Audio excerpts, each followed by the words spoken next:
I'm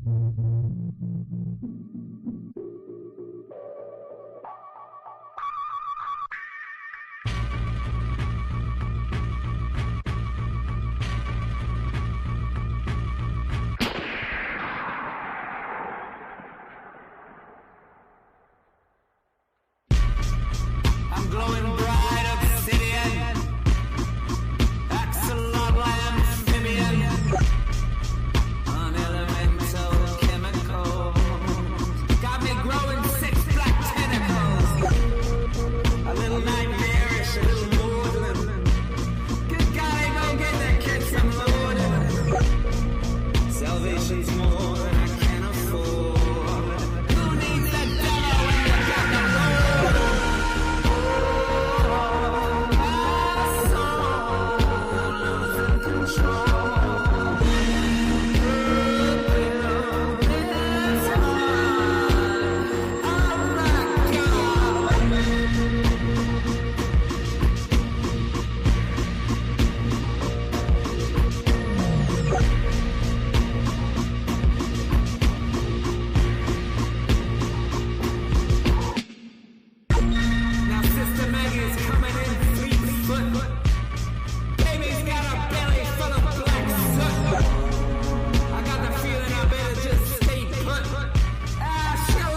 Hello and welcome, sock puppets, sociopaths, McGoyam, to another exciting episode of Stream of Consciousness, our 1 year anniversary. And for the first time, we are having technical issues, which is that none of the comments are loading, which we don't know the answer to right now. And the best that I can figure right now is if someone wants to jump out of the X chat on my post and go over to Brian or Revive Australia's accounts, because we're streaming live on all three accounts. If someone wants to jump over and try posting a comment from there to see if it works. Oh, see, like already, look, we've got Anglo Fact Enjoyer. One of his comments has come through. Anglo Fact Enjoyer, which stream are you posting from, dude? Any other keys? Please answer. Brian, your mic needs a bit of volume too. This is the first time you've been back, so it's. I think I fucked around with the settings. This is like the Carl Sanderlands. No. Okay, so Anglo Fact Enjoy can post. Okay, so maybe, he's in. Maybe they've changed the settings so it only works once you actually like go live. Oh fuck, I don't know. No, we've been live the whole time. So yeah, and like there's guys posting right now.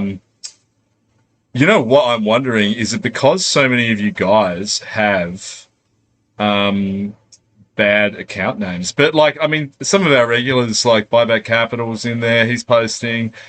It's not showing up. Let me try. This is a test. I don't know. Yeah, so weird. But yeah, so that's become an enormous. That's become an enormous distraction. And now we're getting an echo from Brian's mic. So all right, try that. Is that better? Yeah, that's better. Yeah. Yeah, sweet. Okay, I fixed it in the settings. No, Ozpil did not set up our tech. Yeah. How's this, right? Like it's been a year of streams run on like a fucking potato, and everything's been fine. And then for our 1 year anniversary, it's just a total. Yeah, it all just fucks up. I mean, I wouldn't be surprised if they've done something to it, or if because X has made a bunch of changes recently, so. None of that would actually surprise me. It is just annoying that we can't see everyone's posts. But I was thinking about fucking with everyone and saying that in the last week I've introduced the Stream of Consciousness Gold Pass. You had to be a Gold Pass holder. You had to go onto the Revive Australia website and buy a Stream of Consciousness Gold Pass to be able to post. Yeah, we got some guys. So, look, guys, if you really want your comments to show up, jump onto YouTube. This isn't a scam to get more people onto our YouTube. I don't know what the problem is with X right now. Look, it's likely X's fault because maybe they don't want to integrate it with StreamYard anymore. I don't know. I can still see them. I can still see the comments on there. But Flush Left Poison says he's donated $65,000 of his super to us. Thank you, Flush Left Poison. He's new. I actually get the impression that some of these guys have posted in the past, but they maybe don't show up on our side. Maybe we're somehow filtering them. Like, maybe I just clicked the need help button, but I don't think it's going to do anything. Anyway, fuck it. Let's just get underway, man. It's good to see you again. It's been a while. You've been extremely busy. Yeah. Yeah. So you started a revolution on Revive Australia. I love going on there. That stuff looks so great. Yeah, I mean, it's amazing what you can do with Claude Code in a few years, right? Like this sort of sends me, before we talk about some of the policies that we're putting out, it kind of sends me on a tangent where I've been seeing a lot of the sort of boomer conservative right freaking out about AI. And it's like, no, we actually need this stuff, right? Because some of the stuff that we're pumping out through Revive, like the website coding, the migration tracker that's blowing up, we wouldn't be able to do that as quickly and make it look as good and actually get picked up on Ben Fordham's show and get a yarn in the telly and all that kind of stuff if we couldn't quickly and rapidly deploy assets that actually sound good, right? And look good. And so 15 minutes on Claude, you can basically polish up the policy that you've been drafting, for weeks and punch it out there. Yeah, so exactly. Boomer freak out about the uptake of AI, separate to the whole migration arguments and how AI will actually reduce that. It just kills me. Like, young new right guys need to absorb this. Oh yeah, I mean, and I'm in the belly of the beast for some of the anti-AI sentiment down here in Tasmania because we've got some of the fastest growing AI data centers. It is just bizarre to me that some people don't embrace it, and it's because a lot of the time they're just not using it. Like, once you use it, look at my consciousness. Oh, actually, I just realized you can't hear me when I drop off the screen like that. But yeah, it's cool, right? The whole thing's cool. The year in retrospective, man, it's been a full year since you and I started this thing. I was looking back. Do you know what One Nation were polling at on the day of our first stream? 8% or something? 6. Their last poll of polls had them on 6%. Yeah. So it's a full 20% move. If I had more time this week, and I was... I remember at the time, back when we were just doing... spaces, I remember us talking about like the need for, Malcolm Roberts talks about the uniparty, but the need for like total liberal death and for their vote to collapse and for something to come out of the ether. And at that time, we were, all standing around in tweed jackets thinking of something. But as you said last time I was on the stream with you, One Nation filled that void, and then it's all gone from there. Now, I'm not going to be the one that says, "Oh, we started it all." There's a myriad of factors, but it is good to see this stuff come to fruition, dude. Oh yeah, and that's why it's cool to have Ozpil and Drew on, because if you think back to that period, that was kind of patient zero for it back in August last year, right? I mean, and on the one hand, it was kind of funny. You had the, Drew Pavlou with 250,000 ex-followers getting his wallet stolen by a Star Wars person and just immediately going like 5 standard deviations to the right and then, starting a fucking Spurg revolution. And then on the other hand, you had Ozpil just kind of, wheedling away with his own social media stuff on TikTok, sparking off the March for Australia thing, which 12 months later, I mean, it'd be fun to talk to Ozpil about, his thoughts on it 12 months later. And we were all I think you and I only met for the first time about September. I mean, I met like in person within this kind of community for the first time. Yeah, in September of last year when we all went to Sydney for that Young Australia Forum thing, which everyone was at. And then, it just started like a rolling stone out of that. I mean, it was kind of that period. The thing that made it most funny that period was, pre-One Nation surge was everyone had their own ideas about what should happen. Like everyone was saying, "Oh, we're going to start a new party, or it's going to be Rennick, or the Libertarians are going to get based, or it's going to be Nazis." Like everyone had some kind of harebrained scheme. Everyone had their own ideas. There were people that were going to do Reform Australia, right, or Restore Australia. Yeah. Turning Point Australia, right? Yeah, all this stuff. And I remember people when we went to Tweedfest, people saying to me, "Oh, you should turn Revive into a political party," and I was saying, "No, I want it to be like an advocacy vehicle that sort of drags people intellectually to the right with certain policy." And I mean, look, it's just good to see where things are at right now, right? Like, is One Nation perfect? No. Are there areas where they can improve? Absolutely. But if you had said to me 12 months ago that One Nation would be where they are right now, that Labor would now be trying to pretend that they care about migration, that the dial would have shifted so far over that like the most based people remaining in the coalition look like moderates, I wouldn't have predicted that. I mean, remember Hasty last year? Remember there was a whole period where everyone thought it was going to be Hasty? Like, Yeah.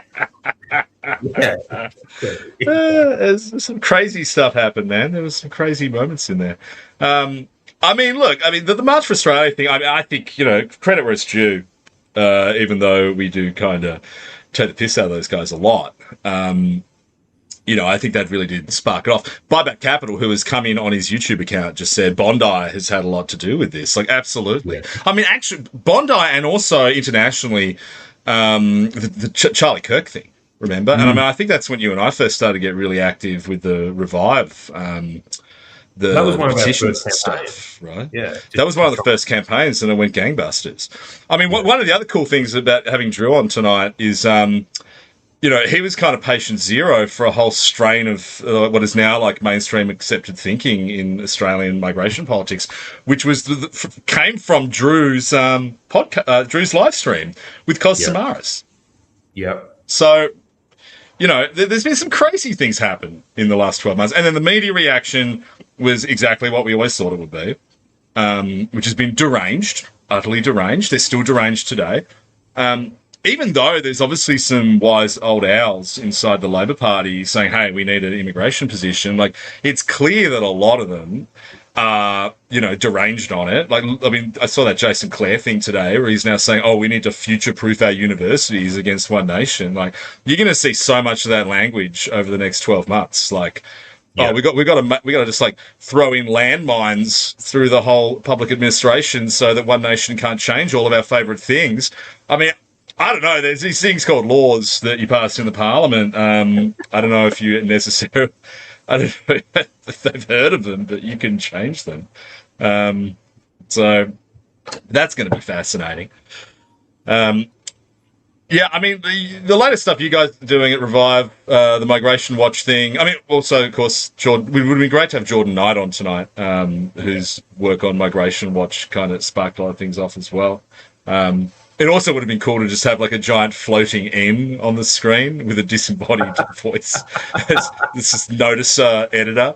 Like if you were to say like who are the most influential people in New Right politics, who are the most influential voices of the last 12 months? I mean, it probably started with Jordan Knight, then Ozpill, then the noticer, and then probably Drew Pavlou, really. Yeah.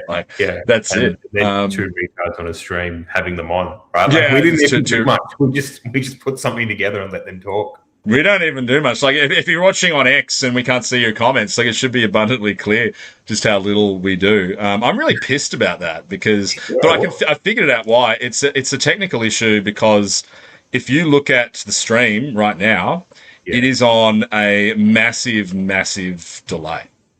So, and so if you, and I just clicked, actually I just clicked like if you're watching in the chat, guys, try this. Go into, like on the chat at the top where it says go to live screen. If it's lagging, do that and it should catch up a little bit. Right. And then maybe your comments will start appearing. Interestingly, the only comment from X that we can see is Wild Colonial Girls.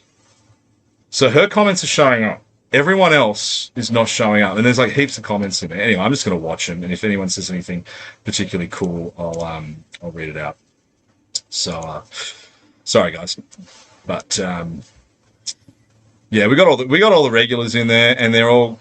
We've now got Ozpills in there. He's doing a test, but he's not showing up. Yeah, that's really annoying me. I blame Elon Musk for that. As if he couldn't annoy me enough this week. He's taking down Annie, the anime GF. They're actually getting rid of it. Yeah, no more Annie. So I was going to suggest you should have used that voice. On the migration tracker. Yeah, as I was putting it together, I was just having a couple of drinks, and I was like, wouldn't it be cool if we added some synthwave? Wouldn't it be cool if we added like an AI Cortana voice, just repeating Cortana. That's what it is. Yeah. Hold on, I can actually I can throw it up. Okay, no worries. Because that's the one thing I've learned how to do. with the stream since he's put things on the screen. Look, here it is. Here it is. I don't know if the sound's working though. Top right, if you click that little, yeah, there you go. There it is. Can you hear it? Yeah. Is it playing? Yeah. Should do. The lady should come on soon. You know what would be cool is if we could just run it in the background the entire time. Oh no, actually, so if we just had the thing every 55 seconds, it came up. I like that you put in a city larger than Hobart every year as well. Well, it just worked out. The numbers just worked out so that attention, new migrant arrival detected. There it was. That thing's great. It just so worked out that the arrivals, for the last 12 months, worked out to be just above a single Greater Hobart, and I thought, well, why not? But it's something that, like, I think it's a good example of. You don't need to reinvent the wheel if you just want to push the narrative, right? And if you want to try and mainstream some of these ideas, you need something that looks a bit funky, is a bit flashy, that people want to have a look at and interact with, and that people want to talk about. And that's sort of what I asked myself. I was like, well, how do I make the sheer scale of this into a format that people are actually going to want to have a gaze at, right? It was like, okay, well, I could just do like a random counter with like a debt clock sort of thing. I'll make it like weird and a little bit abstract and have a robot voice giving you an alert every time there's a migrant arrival and go from there. And lo and behold, Fordham's picked it up, Teddy wants to do a yarn on it. It's sort of getting it more out into that normie center-right space. And that's what we need, right? Because if we're going to turn this stuff around and if we're going to lead the charge in this space to ensure that resurgent right-wing populist parties do what needs to be done come 2028. We just need to keep doing this stuff. And so I would say to all of the guys watching, don't be afraid to just throw spaghetti at the wall and see what sticks. Well, I'm trying to find them. I wanted to throw them up, but Labor's certainly been doing that lately. Have you seen with their anti-One Nation reels? Have you seen the one with where they're in the back rooms, the absolute like nightmare fuel one? Like, hold on, I'm trying to find it. Pauline Hanson back rooms video. It was on TikTok, which it was nuts. It was absolutely nuts. Found it. Yeah. I don't know. Oh fuck! It's playing through my headphones. It's. Did you hear it for a second there? This is like watching two retards just try and like navigate. Like, how do I send a PDF? Yeah. Hold on. I'm gonna do it. We really need to get. Here it is. My name is Pauling. You want rice? Have you seen this? My name is Pauling. Someone put that. Labor were posting this week. My name is Pauling. I'll team up with the Liberals. My name is Pauling. We'll privatize. Look at Brian's face. I'd say, this is like the other. That's an actual Labor. That's actual Labor Party content. I didn't find it on the Labor Party's page, but that is actual Labor Party content, like that they put up. Well, the thing that I don't get about it is, like, who is this going to appeal to other than people that are already not voting for One Nation and voting for you guys, right, or voting for the Greens or something like that? Like, the objective, if you wanted to sort of take take One Nation out at the knees from a sort of Labor populist left-wing perspective, is you would start doing like an Australian version of Mamdani style campaigning, right? You would become populist, and you would highlight some of the things that we've highlighted in order to try and help One Nation, which is like, hey, you've been doing negative campaigning up until this point. That's got you to 26-ish%. You now need to paint like a good picture of what your future looks like to build to build from there, because you're hitting a ceiling. That same advice that can help a party like One Nation can also be adopted by the likes of Labor to bring votes back across, right? the future of left and right political campaigning is some different variation of populism, whether you like it or not. And this kind of stuff is just... Well, I wrote a Substack about this. My friend Ben I can't see if he's in the chat, so I don't know if he's here to harass me about this. But I wrote a Substack called Unpopulism about this very fact that, like, it's called populism because it's popular, guys. Like, if you live in and the whole like epistemology on populism comes out of the United States, where they do not have a parliamentary democracy. In fact, they do not have a democracy like ours at all. They have, they have their executive, they have the Congress, they have the Senate. They work much differently, and so in those circumstances, in the United States, where you are directly electing an elite who is going to act in the best interests of the entire, was intended to act in the best interests of the entire country, then populism becomes an emotive conjugation that actually works. Because if you are an American populist, you are really not doing what you were elected to do. And to some extent, some of those criticisms of Donald Trump are correct. That's not how Australia works. Australia is a direct parliamentary democracy. So populism in Australia is just winning, right? It's not a sledge. It's not something negative. Like, John Howard was a populist. Kevin Rudd was a populist. Scott Morrison may have been a populist. We'll never know because the polling was wrong. Anthony Albanese was a populist in 2022 and 2025. Julia Gillard was a populist in 2022. Populism is literally just winning at politics in a country like Australia, also in a country like the United Kingdom. Works differently in the United States, but there's nothing to be ashamed of here. And I think ultimately this is what One Nation is a reaction to. It's a reaction to decades of West Wing brained Australian private school kids who went to the United Nations Youth Association and ANU and the youth parties, believing that our system should function more like an episode of the West Wing, when in fact it's actually meant to function like this. Right, and you have some checks and balances in the form of the executive and in the form of the judiciary, great. But it is actually meant to work like Pauline Hanson standing up there and saying, "Hey, wouldn't it be cool if you could just use your super to buy a PlayStation?" Or like, it's meant to work that way. Yeah, like, yeah. I want to use superannuation to buy cigarettes. That's part of why I put together the remittance tax policy. And I've got another one that will tackle foreign students coming out shortly. But part of it was like, okay, you have this scenario where effectively migrant workers are extracting wealth out of this country. How do you put together a policy that will resonate with younger right-wing people and also potentially bring across sort of normies in the middle who don't consider themselves left or right? Well, you frame this in left-wing terms, which is that these guys aren't paying their fair share, right? Like, they're coming to this country, they're working on dodgy EBAs, they're then exporting that money out of our country to benefit foreign economies. And so this nation doesn't see the actual benefits or the alleged benefits of mass migration, right?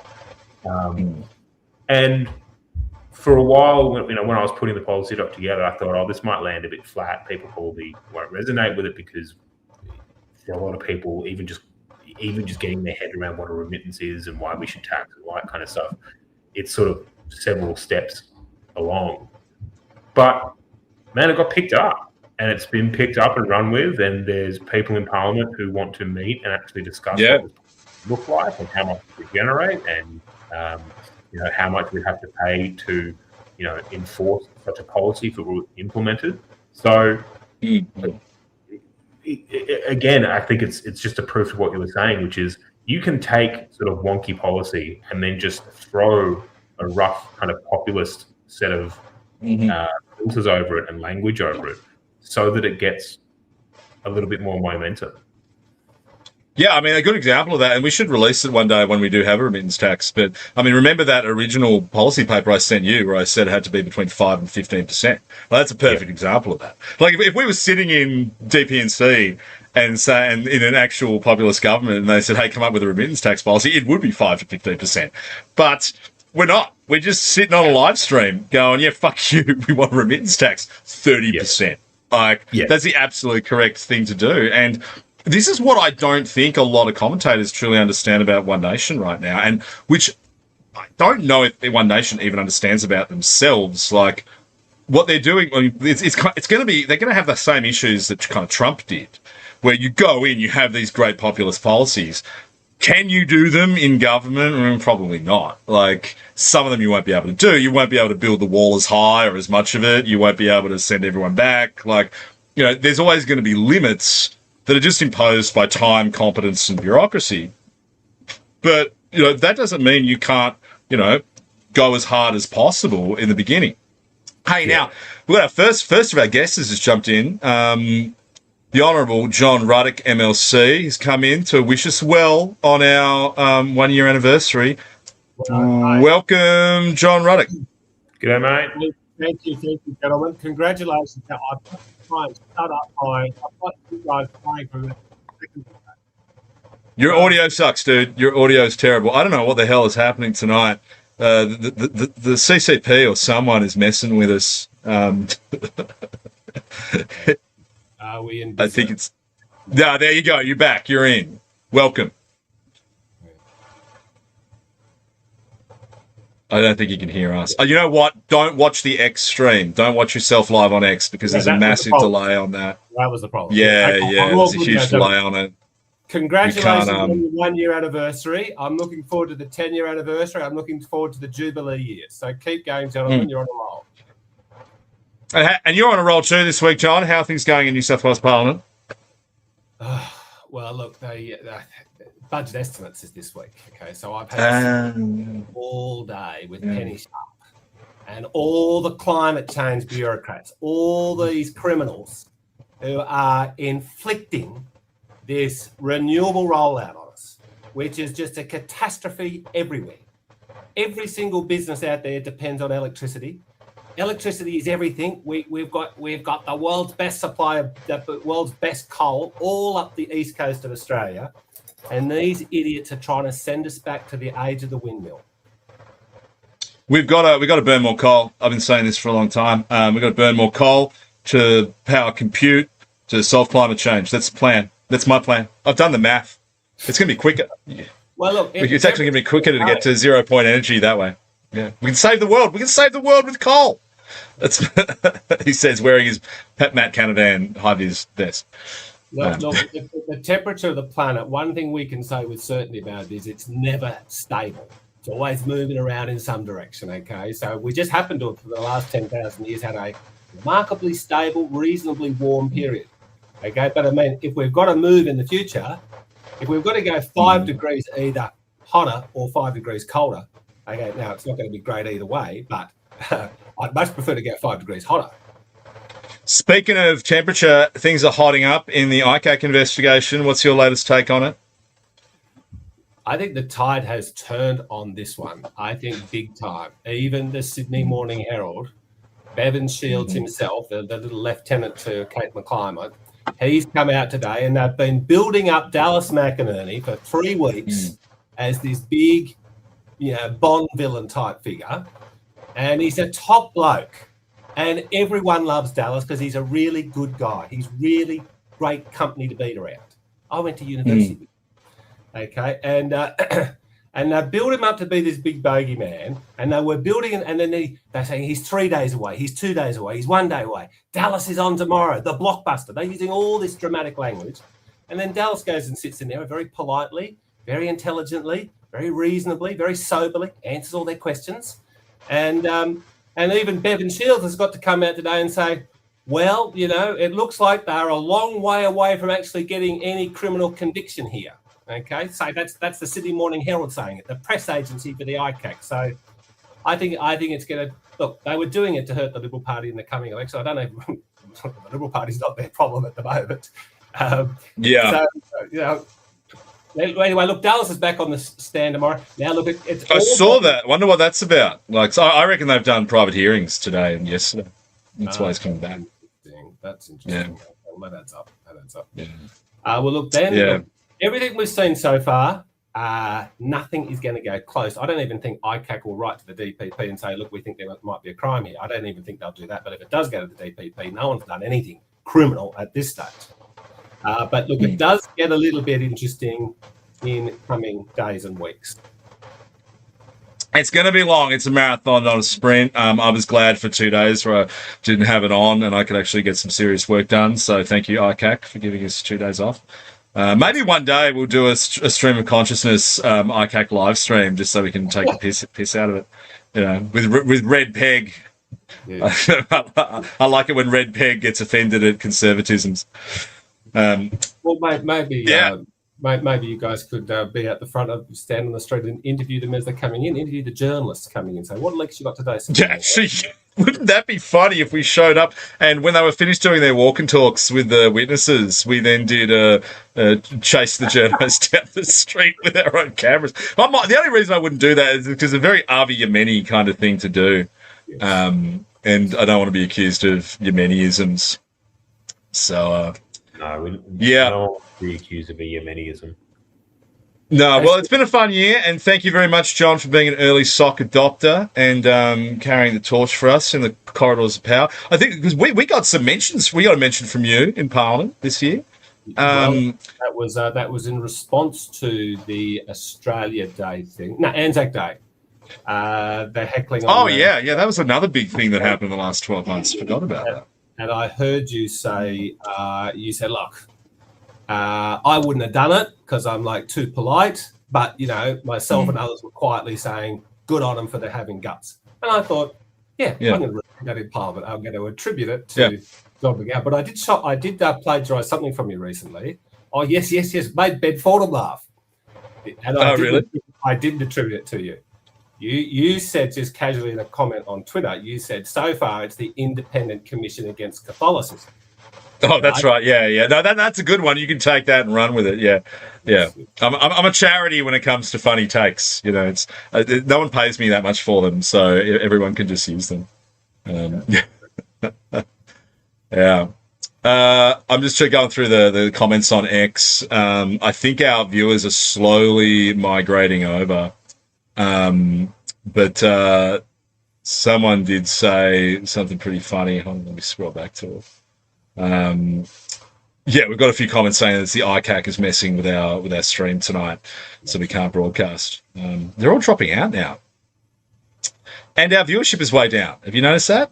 We're normally on like by 8:30. We'd normally be on like 1,500. I think Elon Musk has done something to the algorithm again. So, there's been a few algo changes and people have just been getting nuked. And then, like, they blow back up again. Like, Drew's engagement died in the ass for, like, a little while. And then out of nowhere was blowing up again. It's kind of just, it's all over the place. But whatever, that's fine. We still have the original sock puppets jumping in the chat. That's all that matters. Yeah. So, guys, if you are watching on X, jump onto YouTube or test Brian or Revive's X channel. We'll see how it goes because it is being very strange tonight. Yeah, it is. Yeah. And so, state election coming up. What's on the cards for the Libertarians in New South Wales, mate? How you guys feeling? How you guys going? Well, we need about sort of 3% of the vote. Now, it doesn't sound like that much, right? But it's about 160,000 individuals that you've got to convince to go out there and put, Libertarian number one. So, and we don't get, much media attention, corporate media attention. And it's very hard to do polling, right? Because let's say the polling's out by 2% and the poll comes back and says we're on 5%. We say, well, that's great, we've won.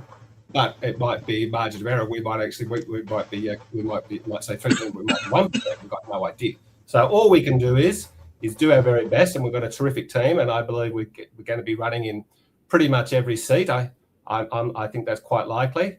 Nice. And we've got a very good candidate, Gemma Noisi, who's if she can get into Parliament, she's going to be a real fighter in a huge way. She's very passionate. She's very hardcore. She doesn't mess around.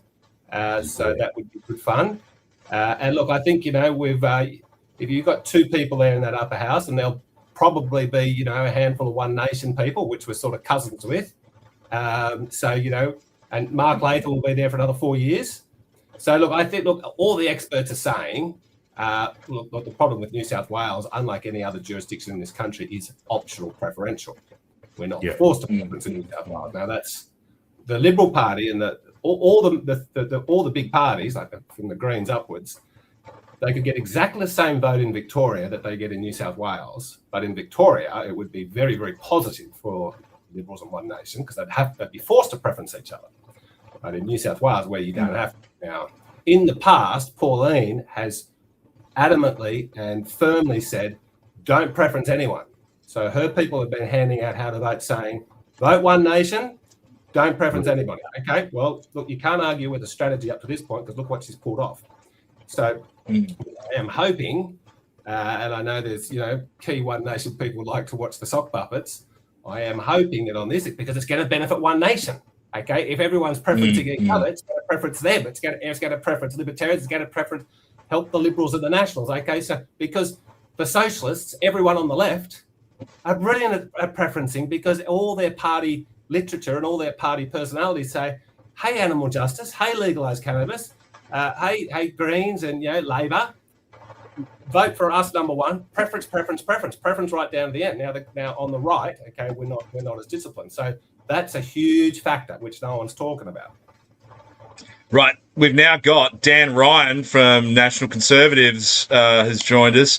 Welcome, Dan, from NatCon. We're just bringing out the big guns tonight. We've got. I can't stay for long because I've actually interviewing Peter Bremelo. Do you know who he is? From formerly of VDare in the US. He's kind of the guy who kicked off immigration restrictionism on the right way back in 1992. So he's coming. I'm interviewing him in about 2 hours, so I'm looking forward to that. But I just wanted to jump in and say congratulations, guys. I tune in wherever I can, and I like your freewheeling style, and we're together. We're all moving in the right direction. So, congrats again. Thank you, mate. Because we were going through before, like who's been particularly influential on the right in the last 12 months, and I think you and your podcast have definitely had an outsized influence on what we may now call the intellectual Australian deep web, which is just a bunch of guys. We're all unemployable. That's the definition of intellectual. I wonder if you know, in America it's the IDW. I wonder if we're like the unintellectual. Because populism dies when it becomes too intellectual, but you got to get the balance right. You know, but that's why we should be in the background, just thinking the big thoughts. You know, not taking ourselves too seriously. Yeah. No, I like that. You know how there's all this speculation about what caused Pauline's rise. You know, it wasn't Bondi because that came later. Was it March for Australia? Well, I actually interviewed her a year ago, so I kind of like on the. That's right. Yeah. But Barnaby, I had Barnaby on, and he had no idea. He couldn't answer that question. He didn't really have an explanation himself for why. No one has got an adequate explanation. Nice to see you, Dan. What do you think about this explanation? What do you think about this? I think a massive factor was, look, you know, 3 months before the federal election last year, Peter Dutton's walking around thinking that I'm probably going to be the Prime Minister of Australia. Then he has a very bad campaign. Now, then after that, they go to Susan Ley. And everybody in Australia knew that she was the DEI choice. And that's when it really fell off a cliff. And it went straight to Pauline. And that gave her a lot of momentum. Then the Barnaby defection was a big deal. But I do think Susan Ley, that DEI choice, was a pivotal point. Yeah, and the immigration shadow spokesperson for immigration, whose name escapes me at the moment. But yeah, there you go. But I also actually was thinking the other day, maybe Peter Dutton actually held back the rise of populism in Australia because he was like, he kind of, you know, he wasn't a DEI David Cameron candidate. He's sort of occupied the space for a little while, right? And the biggest mistake they made in that campaign is that he potentially could have. I was saying to people in his office to actually lean into all the things that they attack him over, right? Like, you are kind of, to the average sort of normie, a little bit scary. You do look a bit weird. People think that you're, you know, just an evil Queensland cop and all this kind of stuff. Lean into that. But instead, the campaign team had him, like, you know, walking in his backyard with puppy dogs and pretending that actually he's like this reformed, new, soft-spoken, moderate version of Peter Dutton. What the fuck are you doing? Just go out there, set a migration target. It has to be, pretty hard hitting. Like the fire from the hip advice that I gave to a lot of people in the coalition is literally just ask Grok or ChatGPT what are 10 policies that will piss off Harry Triguboff, and then announce that as the fucking policies that you'll take to the election. Yeah, and I don't think he was ever going to be like the standard bearer for the nationalist populist right. No. But I feel like he did hold, like he was a place. He stopped its rise, and once he exited the scene and they replaced him with, like you said, Susan Ley and the rest of it, it was just suddenly everyone was looking around for an alternative. But yeah. That's an interesting point about that. We now have Ozpil here. We are getting a whole, I think someone said in the other chat before, we now almost have a whole quorum of the Australian New Right. I'm going to check him on the stage. Wow, there's a lot of this now. I don't even know how to fit everyone on. Yeah, okay, that we can make everyone's heads a little bit bigger. And we've got Selena down the bottom. I just chucked her comment up. I don't know why Selena's comments are appearing. I have a suspicion. Actually, I think I might have figured it out. I might jump off though, guys. Sorry, you're prepared for this interview, but you can. Oh, good luck and keep it going, bro. OPSEC. See you again. Hey, mate. He's got to get out. Yeah, that's crazy. Nah, he only jumped in for a split second before, anyway, man. Yeah, he didn't want it was getting too crowded for him.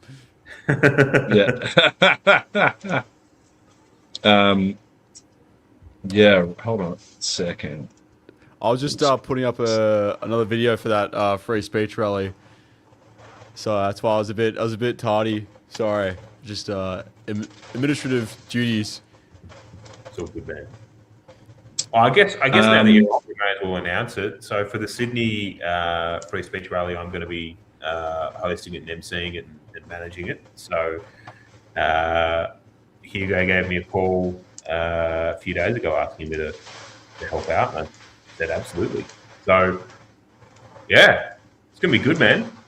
Yeah, I'm keen. Like it's gonna be very. I think it's kind of hard to tell because unlike immigration or unlike other issues like people have rallied for, free speech is relatively like untested in the Australian scene as like something to get people out for. So in that regard, it's like a unique experiment. Like to see what like what's the other, like it's not salient, it's like the bit before something becomes salient, like the capacity for something to motivate people to go to the street, and then it gives it salience. We'll have to see like what that's like. But yeah, I don't know. What do you think? Do you think Australians? I mean, we don't have that American like First Amendment sort of spirit, but do you think they're willing to stand up for it? Look, I think that for the most part, the majority of them are ambivalent about it until such time as it gets taken away, and then they freak the fuck out, right?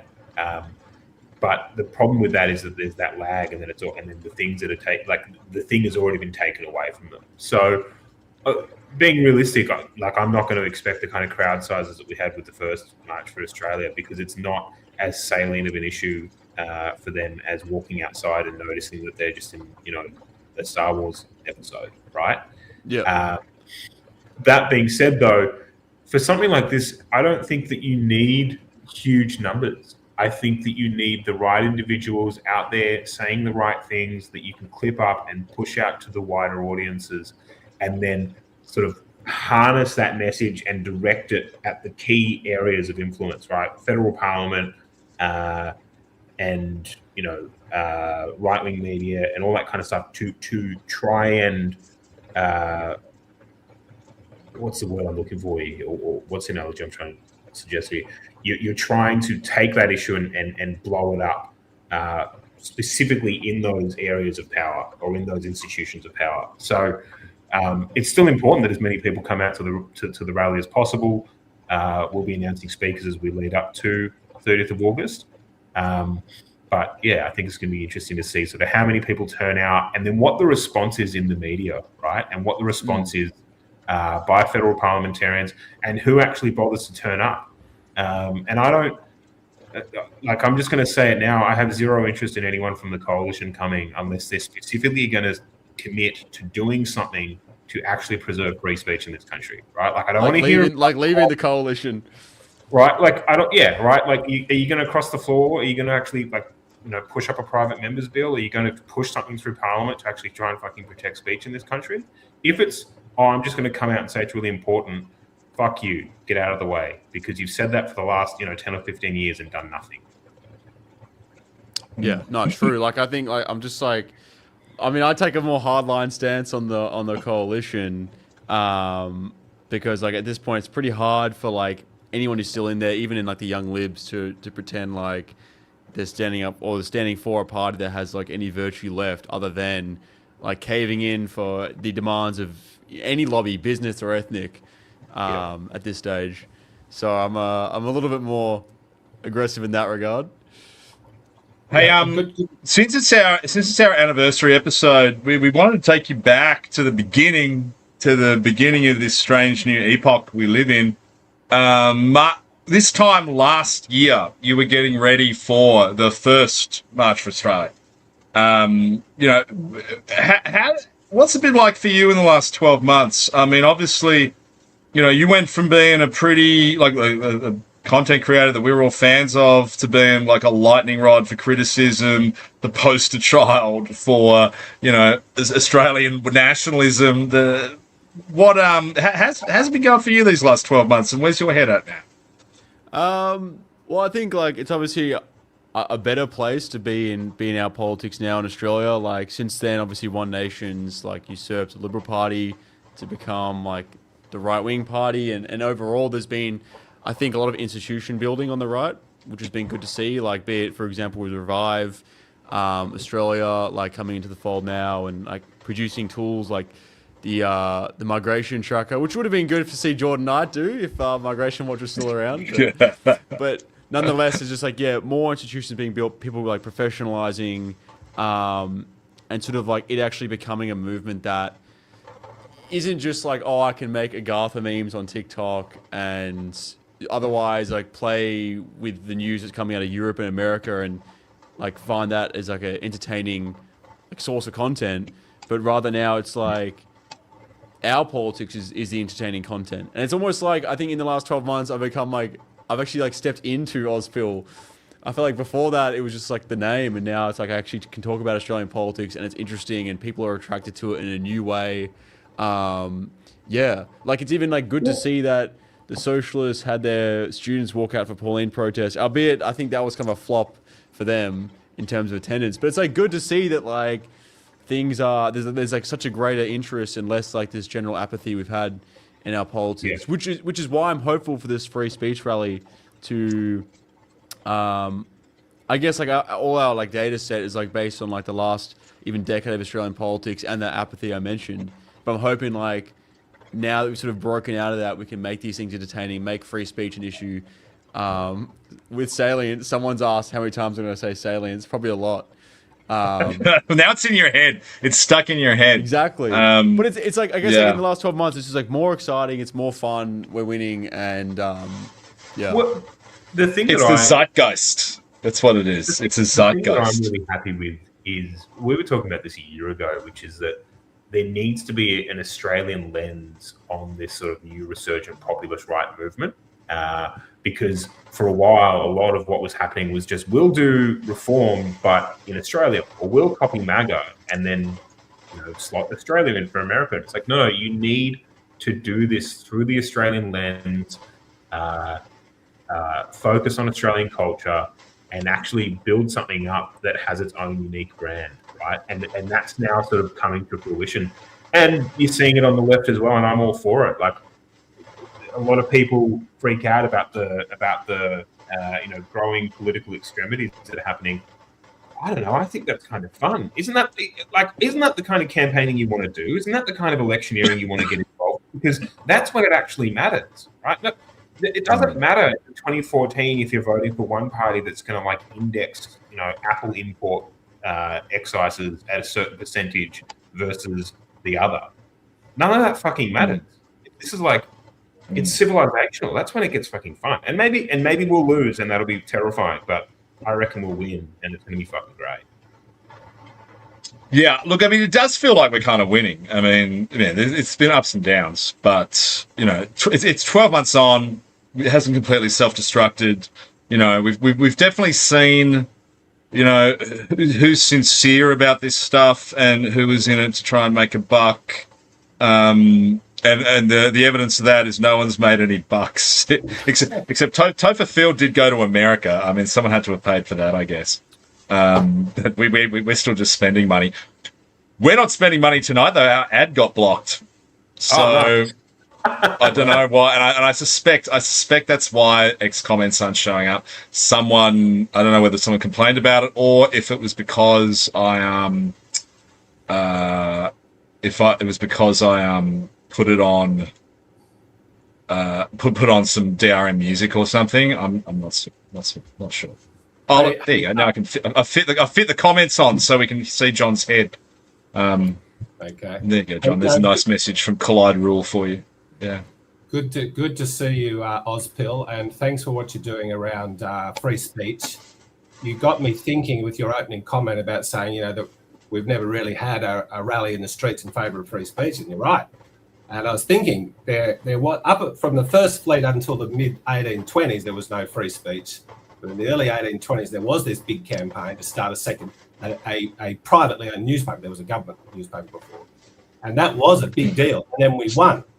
And so we've basically, for the last 200 years, it has not been an issue because we have had free speech. And we haven't had to really think about it. And there's been a few little edge cases around pornography and other things, right? But basically, we've had free speech until it was starting to get bad in the lead up to COVID. And then coming out the other side of COVID, we sort of lived in this new era where there is a shitload of, e-safety commissioner bloody court cases, striking things down. But they started suppressing our free speech during COVID. They said, oh, well, there's a pandemic. Half the world's going to die, so we need to, it's in everyone's interest we suppress free speech. Now, most dummies went along with that. But now that we're in the post-COVID era, a lot of that sort of apparatus has just stayed in. So it is interesting to see if people can come out to something that is about, what the American father is the most important human right, the right. Yeah, and the challenge right now is free speech is a word that when you say it, everyone understands it, and particularly people who are familiar with US politics, they immediately understand free speech. But Australia's always had a kind of vexed relationship with free speech. So we had some of the longest standing obscenity laws in the world. We still ban video games for things like gambling and drug depictions. I think just said a thing about Grand Theft Auto 5 has had like a feature removed in Australia because it contains gambling. We had the most banned books. Like, we were always pretty prudish about a lot of stuff. But then at the same time, we always had a really thriving underground culture that kind of evened it out. The problem right now is that it's not an attack on free speech as kind of the Americans know it. It's an attack on our right to political communication, which, although it's a bit of a mouthful for the average punter, is so much more important than your right to call someone a cunt or your right to put boobs on television or whatever. Like, they're going after something that the High Court has said in successive cases is an implied constitutional right, something that goes to the very heart of Australian democracy, that everyone has a right to express themselves politically. What the Uniparty, what the managerial Democrats in charge, what this regime has been doing now for the better part of 7-8 years or 6-7 years, they've been going after this right to political communication. They've been telling people, oh, you can't put up that flyer, you can't run that ad, you can't criticize immigration like that, you can't attack the actual policies, which is what these people are doing, in case that you offend someone. So now you've got these vestiges of government policy which are considered unassailable because it's offensive to criticize. Right? I mean, how much longer before they pull rank on something like the NDIS? I mean, have you seen some of the coverage today? Like 350,000 people with autism on the NDIS, right? How much longer before they say, oh, you can't attack the NDIS because you might offend disabled people, right? Yeah. I mean, how much longer before... To interject, sorry, but you already No, had go- like Penny Wong try and pull rank of fucking national security on criticizing Yeah. multiculturalism. Like, Exactly. That is maybe even like a Exactly. bigger leap. That's like, oh yeah, the survival of our nation in Asia like relies on you not criticizing them all coming here. Like that's crazy. Like, Yeah. I feel like That's that crazy, right? Yeah, I mean, that's crazier than like, you know, I can't be bothered defending someone's right to burn a flag, or you know, I can't be bothered defending someone's right to, you know, write an offensive novel. Although I write offensive things all the time. Yeah, I don't like. I'm not one of those people like John and a lot of his cohorts in his party who think that's the fundament. You know, for me, having worked in politics for so long, where we actually spent a considerable amount of time a decade ago in New South Wales arguing over this very thing, the question of political communication is what matters, right? It's what undermined the entire state over, you know, union donations, property developer donations, which is still resonating through today. And now the federal government has decided that they can overrule the High Court and say, no, you don't have it. And if you want to go out there and campaign against something that we don't like, we're going to arrest you and going to throw you in jail. Because of how you say it, that's an extremely grave problem. And I mean, that's what I'll be protesting in August, personally. Oh, wow, look, it's Brian's actual kid that always stops him from coming. I thought you said you had a babysitter. Yeah, we sort ourselves up for tonight, but she wants to come and say good day. So, don't want to wait. I don't even know I don't even know your kid's name. Yeah, g'day, Francis. Welcome to the stream. Yeah, hey, Francis. A loyal McGoyam. And Unky Ozpill and Unky John Roddick MLC. I'm just Unk. I'm not Unky. Just Unk. Zoom it down under says, can she fix the tech issues? Yeah. Could we actually get her to have a play around with it? Just mash her fingers on the keys. I know what the tech issues are now, guys. It's my fault because I either said something offensive in the first couple of minutes, or I played DRM music, and so we got like visibility limited on X. So that's why. So I'm seeing 982 views across every channel right now, which is pretty good for absolutely zero boosting. So thank you everyone who's liking and sharing it online. Osbill, I want to take you back to something else you did in the last 12 months, which is pretty cool and that we should talk about. You were overseas for a lot of it, right? You were in the United States. Yeah. And so you got to see not only this kind of vibe shift happening here in Australia, but you got to see like the trailing edge of the Trump vibe shift. I mean, what are the big lessons for our guys, and where do you think they're going in the future right now?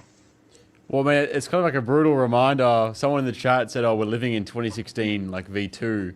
And like, I mean, I guess we can teeter on the edge of that. And in a sense, like what you're referring to, where there's all this energy and like hope into Trump, and now people are sort of like dissecting it 10 years on and saying, you know, what did Margot really give the American right? And a lot of people disappointed. There's like a little counter arguments. And I guess like there are lessons we should learn from that.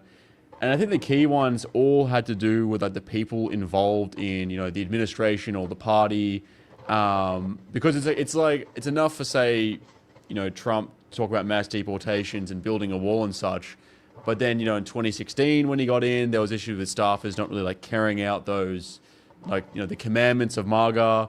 And then the second time around, the staffers being loyal to maybe like different ideologies or different like factions within the broader Republican Party. So like, I guess here in Australia, bringing it back, it's like, and I've kind of always said this, like regarding One Nation, like the sentiment shift is good, but I'm not trying to put all my eggs in their basket, because I know that, for example, when David Farley gets in Farah, he's going to go to the Sikh Games. He's going to go to Mardi Gras and let everyone know that when Pauline disavows it. They're going to get Jason Virgo in Adelaide. And like very quickly, the sort of the movement of One Nation is tearing at the seams because of the people who are involved. And so I guess like what I learned in America, because like at that time they'd sort of started to correct this issue with people who are in the State Department, with people who are in, you know, just on the Hill, was trying to bring in like young energy, like young blood, like people who weren't associated with the Republican Party of old, people who I guess like grew up into MAGA and that's all they know and that's all they want to fight for. I guess in Australia, we've got to be ready to do the same. Like, we can't just bring all the baggage in from the Liberal Party into One Nation, nor all the opportunists who just want to run and win a seat. Rather, we need to find, like, ideologues, people who are truly, like, nationalists, truly right-wing. And I think that's maybe, again, I said not putting all my eggs in the One Nation basket. Maybe in that case, I'm putting all my eggs in their competency to believe that they're going to be capable or willing to do something like that. But it's like the trajectory of the Australian right depends on, like, the ability for our representation to actually, I guess, work with the right, and the people who have fermented the change to begin with, rather than, like, spitting in the face of that and just, like, I guess what One Nation recently did was introduce new software to try and filter out people who are too right wing, and it's like, yeah, look, we got to kind of do the opposite, filter out the non-ideologues. Well, exactly, and also, I mean, if the government doesn't want to be going around playing whack-a-mole with extremists, then these people need a political home. Everyone needs a political home, and that's how you manage extremism, because it breeds in shadows. So if you draw a line along the political spectrum from left to right, and you say, look, if you're on the right of that side or you're on the left of that side, you can't engage, you have to be within these goalposts, then the people who naturally fall outside those goalposts are going to go fucking insane. Sorry, Francis, I shouldn't have said a swear. But that's what ends up happening. And Australia historically never, ever did that. We had a referendum in 1951 where an overwhelming majority of Australians, including many Australians serving overseas in Korea, fighting communists, said we should allow the Communist Party to exist. In the 1970s, we allowed two different parties who hated each other, but both called the Nazi Party of Australia, to run in elections, and no one cared, and no one lost any sleep over it, and they did about as well as you'd think. That's always been the best practice for managing extremism, is engage them in the political system, and everyone moderates over time. You know, what this government seems intent on doing is saying, no, here's the goalposts, and if you don't fit in, you're going to prison, or you're going to get debanked, and you're going to, not be able to post online. We're going to re-educate your kids, and we're going to suppress everything you believe in. That's not going to work at all. And it's actually going to push those people further to whatever side of the spectrum they're on. And in the end, you're just going to get worse outcomes. Look, every single person in this country deserves to have a political party they can be 100% ideologically confident in voting for. No matter if you're, a complete unreconstructed Stalinist like the average New South Wales Greens voter, through to if you have spicy views on the mid-1940s. Like, everyone should have someone to vote for if you want a healthy democracy. Yeah. I mean, that's worrying because it's like, when we mentioned earlier, they're talking about Penny Wong's direct attack on monoculturalism as a threat to national security. It's like, maybe at this point we're not even defending like the guys with spicy opinions in the mid-1940s were defending, like, literally Pauline Hanson's we're just defending. Yeah, exactly. Well, that's the really worrying thing, isn't it? That's the super worrying thing. Like, I mean, a few months ago, that was the debate we were all primed for. We were thinking, the WAP is going to go to their High Court case, and we'll have an interesting debate about free speech. But they've already moved off from that, and now they're going after a woman who's been in Australian public life since the 1990s, who's now espousing views. I mean, if you really break down Pauline Hanson's current immigration position versus her position in 1998, that woman has mellowed. She's really mellowed on it. And now they're saying that that's far right. We had the spectacle of the Logies last night. I didn't watch it, but I saw the clips, where they're now saying a guy like Karl Stefanovic, who simply dares to talk to people on the right, not even particularly right-wing people, just by the simple act of talking to them, the establishment media industrial complex now labels you as far right. And that's what's going on in our country. And that's why I think, like whilst I appreciate the fact that you've called it the free speech march, because that's what everyone understands. But the problem here is much, much deeper. Yep. And it's an attack on people's very fundamental freedom to have political views in this country. Yeah. Well, gentlemen, I might sign off. Thanks, mate. Before you go, we should find out if Tree Whisperer says which one of us is the most handsome, because that debate's happening in the chat, apparently. So maybe just tell us about that. Yeah. I mean, Ozpil's I thought Ozpil's looking pretty good. I mean, he's had a haircut, like he's got a way better camera setup. Yeah, this is what happens when we. This is what happens when we have a serious discussion. The chat just goes off the rails, completely off the rails. Look, gentlemen, mate, I hope your second year has as many advances as your first year, and I hope that this becomes an institution in Australian politics. I think it already is. Thank you, John, and thank you for joining us, brother. You've been an enormous support to the show. Patriot. Yeah. See you at the rally, mate. What a great guy. John Ruddock's one of the best guys in New South Wales. I'm not even going to put some of these chats up now because they're just getting ridiculous. I noticed there isn't a free speech march in Hobart, dude, so I think I might just have to go and do it on my own. I might just stand in Salamanca, probably not too far from my pub, and just I don't know. We get like a lot of like requests, like people like, oh, can I do one in, and they like name some like remote community, like in Western Australia, and it's always been like a question of, do we just like let them do it so we can like say after the fact we had rallies in these like 20 million locations? Well, do you know what, dude? Like we go to the first March for Australia. Like there were rallies that I'll be right back. Out to in like, I remember there was a dude who did one up in like fucking Townsville or Mackay, and it went off. So some of the biggest like, ones it's not going to cost you anything if you got guys who are committed and they're keen and they want to get out there, and even if they're live streaming themselves just talking about the fucking issue, do it, man, because like you do need enough people talking about this and saying no, we're drawing the line in the sand here, which is why I really appreciated you putting those videos out, you know, calling out Avi and Rukshan and stuff, saying, well, where are you on this stuff? Like, I get that they say that they support free speech, and to an extent I believe them. But are you going to come to this rally, or are you not going to come because you don't like some of the people from the past? Like, get over it, right? Where do you actually stand on the day that it matters? That's what I'm interested in. Yeah.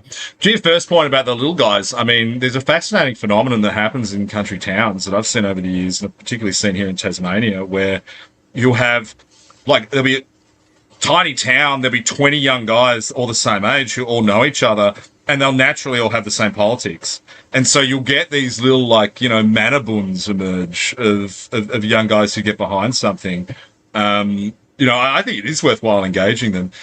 As for the RV Rukshan thing, I mean, I think what they're trying to do is kind of position themselves now as like as a media company. You know, they're trying to do the Newsmax thing.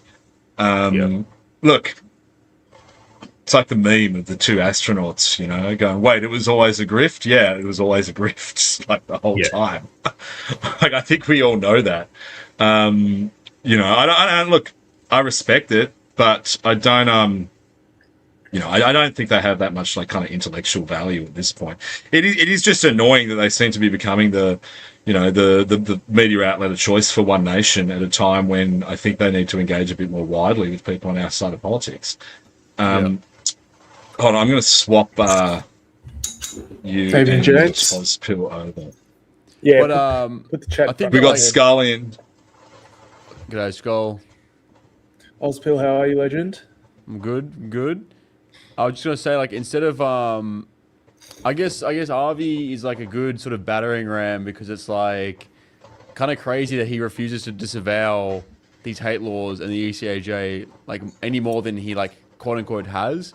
Because when I initially called him out for failing to make any response to the upcoming rally or the hate laws or the ECAJ, he referred us all back to a like 7-month-old tweet that was him quote tweeting the AJA's like vague sort of stepping around criticism of the ECAJ, and he's like, yeah, I'll talk about it. I'm a patriot. I say it how it is.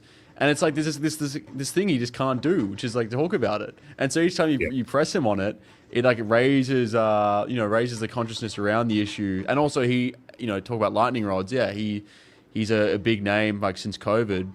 And so it's good to throw around like that inconsistency and draw people's eyes onto it. And yeah, maybe he'll never talk about it because now he's just like trying to do a media. But in any case, he still has that legacy of like being the conservative you can draw contradictions from. Yeah.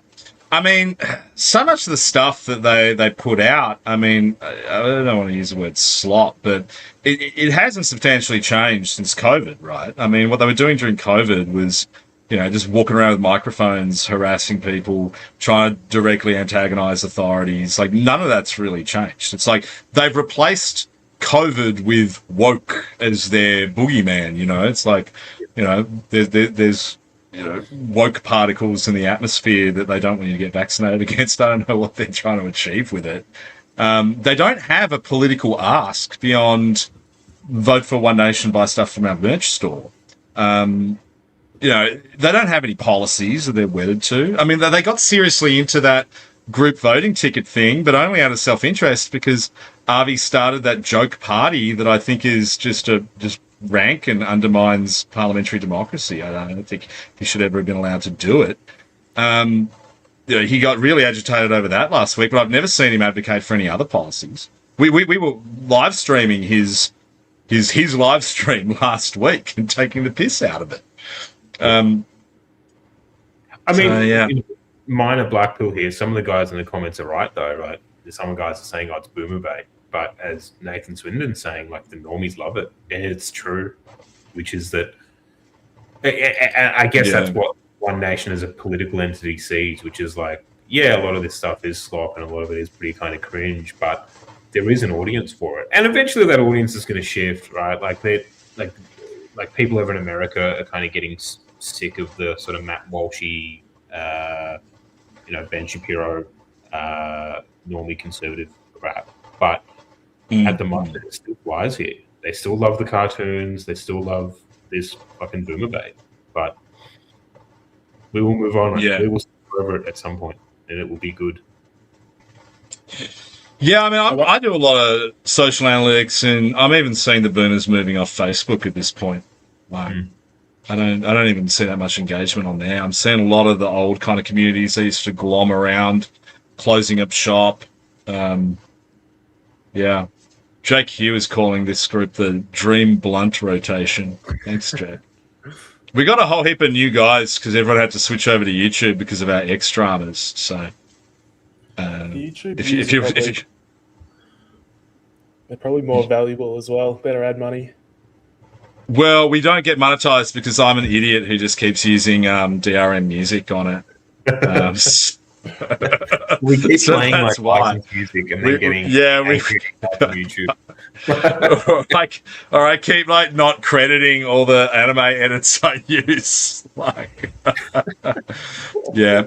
reckon it was because for 5 minutes right when I started, I was playing the Twin Peaks theme for a second. Right, so I think that might have done it. Skull, welcome, brother. You've been a great part of the last 12 months of SOC. You're the official opposition research unit of Stream of Consciousness Enterprises. You've had some great yarns. What are your hopes and dreams for the next 12 months? Where do you want to take us next? Who's your biggest kind of... What's your, Moby Dick? What's the white whale that you want to take down? It's a great question. I think A. Karen would be good just in terms of just for the poetic nature of it.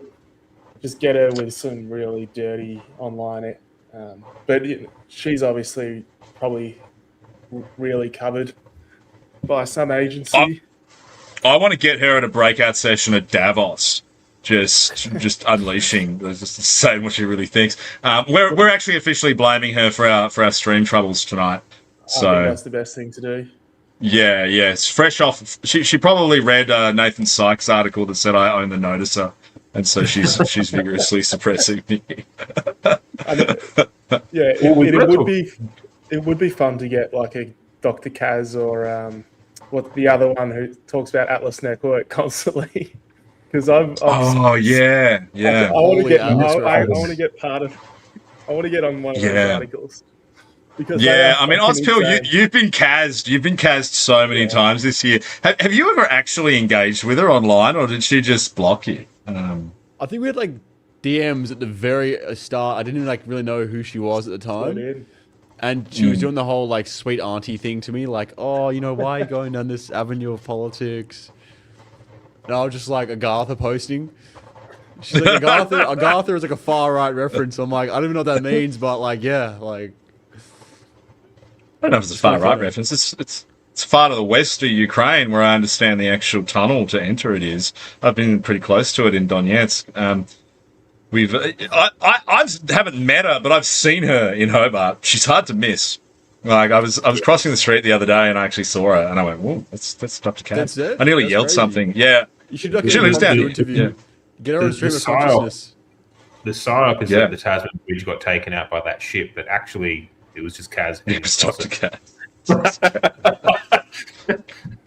Someone told me the other day that I was talking to someone down here who knew her, and they think she's actually the same age as me, which suggests that we may have gone to uni at the same time, which would be fascinating. Oh, guys, guess who has just entered the chat? I feel like I should play some like hype up intro music for him. Hold up, should I throw up an edit? Oh no, because I've done an appeal for the ad ban, so I don't want to play any DRM music and then get fucked up. Oh, I'm just gonna put him on. Here he is. Oh Right, shit, guys, it's how you Drew going? Pack. Hello. Is my audio okay? Yeah. Oh, of course it's okay, dude. We know you've been practicing it for ages. Yeah. How you going? We're great, dude. Welcome to the 12-month anniversary of Stream of Consciousness. And Well the 12-month anniversary, correct me if I'm wrong, is it around about 12 months ago that your wallet was stolen by a Star Wars person, thus starting the strange new epoch of Australian right-wing politics? Was that 12 months ago? Well, look, we've never been able to determine who stole the wallet because the Queensland Police never gave me the video footage, which is so brutal. They've actually got the video footage and they refused to give it to me.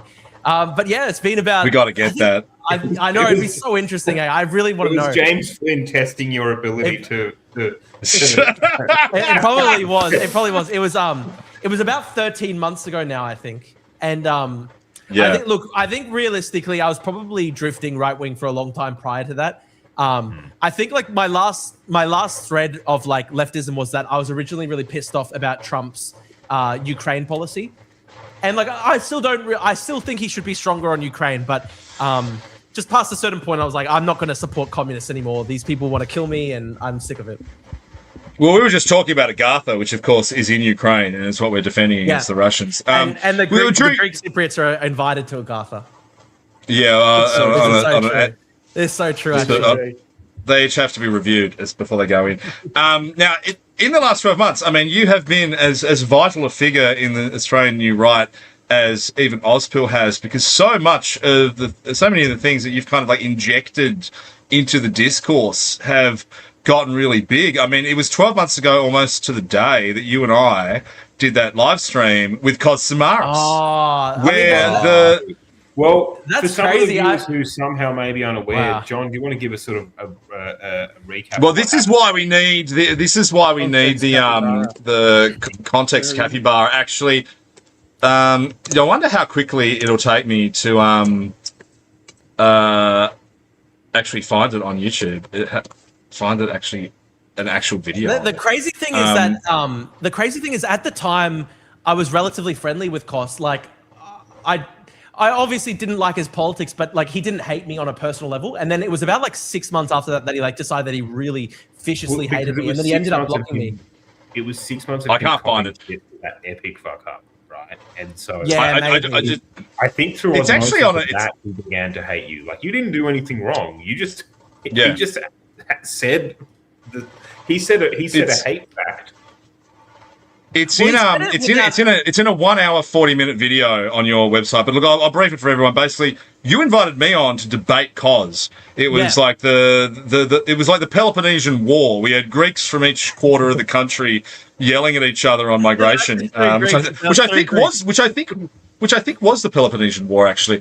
And at some point, though, but I mean, you and I, this wasn't even something you and I said. This was just that you and I being great journalists and letting someone talk.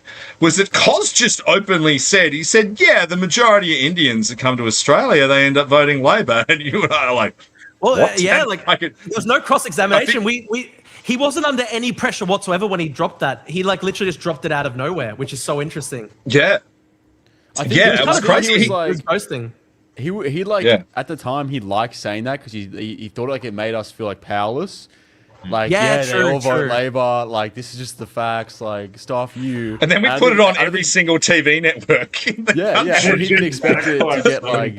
Look, it's so interesting. It's so interesting because I remember 12 months ago, Kos's whole thing was the right should be completely demoralized, that you will never win again because migration has changed the voting electorate too much. He literally would say that. And then and then it was like after a couple months, then it became undeniable that there was the One Nation rise. And he was still saying, oh, this is actually good for Labor because it's destroying the Liberal Party. And then it's really only the past 3-4 months where he actually has to acknowledge the fact that there's a genuine chance now that that they could be the next government, and I don't think he can be as smug anymore. Although I think they're terrified. I think all of them are terrified, dude. There is this just rank fear creeping in, and this is the thing that worries me, and it worries me for a lot of our friends, and it worries me even for the stuff we all say on shows like this. I mean, they're going to get super aggressive. Like it's not going to be fun and games anymore. It's like they're going to come after people, similar to what they did to Trump in 2016. I think they're going to. It's interesting. I think they'll come after me, which is extraordinary because honestly, I actually genuinely am I am genuinely quite moderate. Like I don't have anything. I don't think I've said anything crazy. Genuinely, I don't think so. But they hate me a lot. And remember that time you posted that picture of Charlie Kirk shaking hands with Malcolm X in heaven? Yeah, that was a great post. That was an awesome post. I love. It's very funny how. It's really funny how every single time like I post one of those stupid memes, like leftists get really mad. But the interesting thing is like literally the conversation that I had with Kos when he blocked me. He said, "You're going to have to be careful, Drew.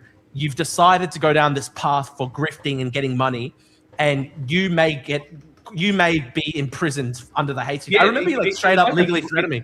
Really? Yeah, that's.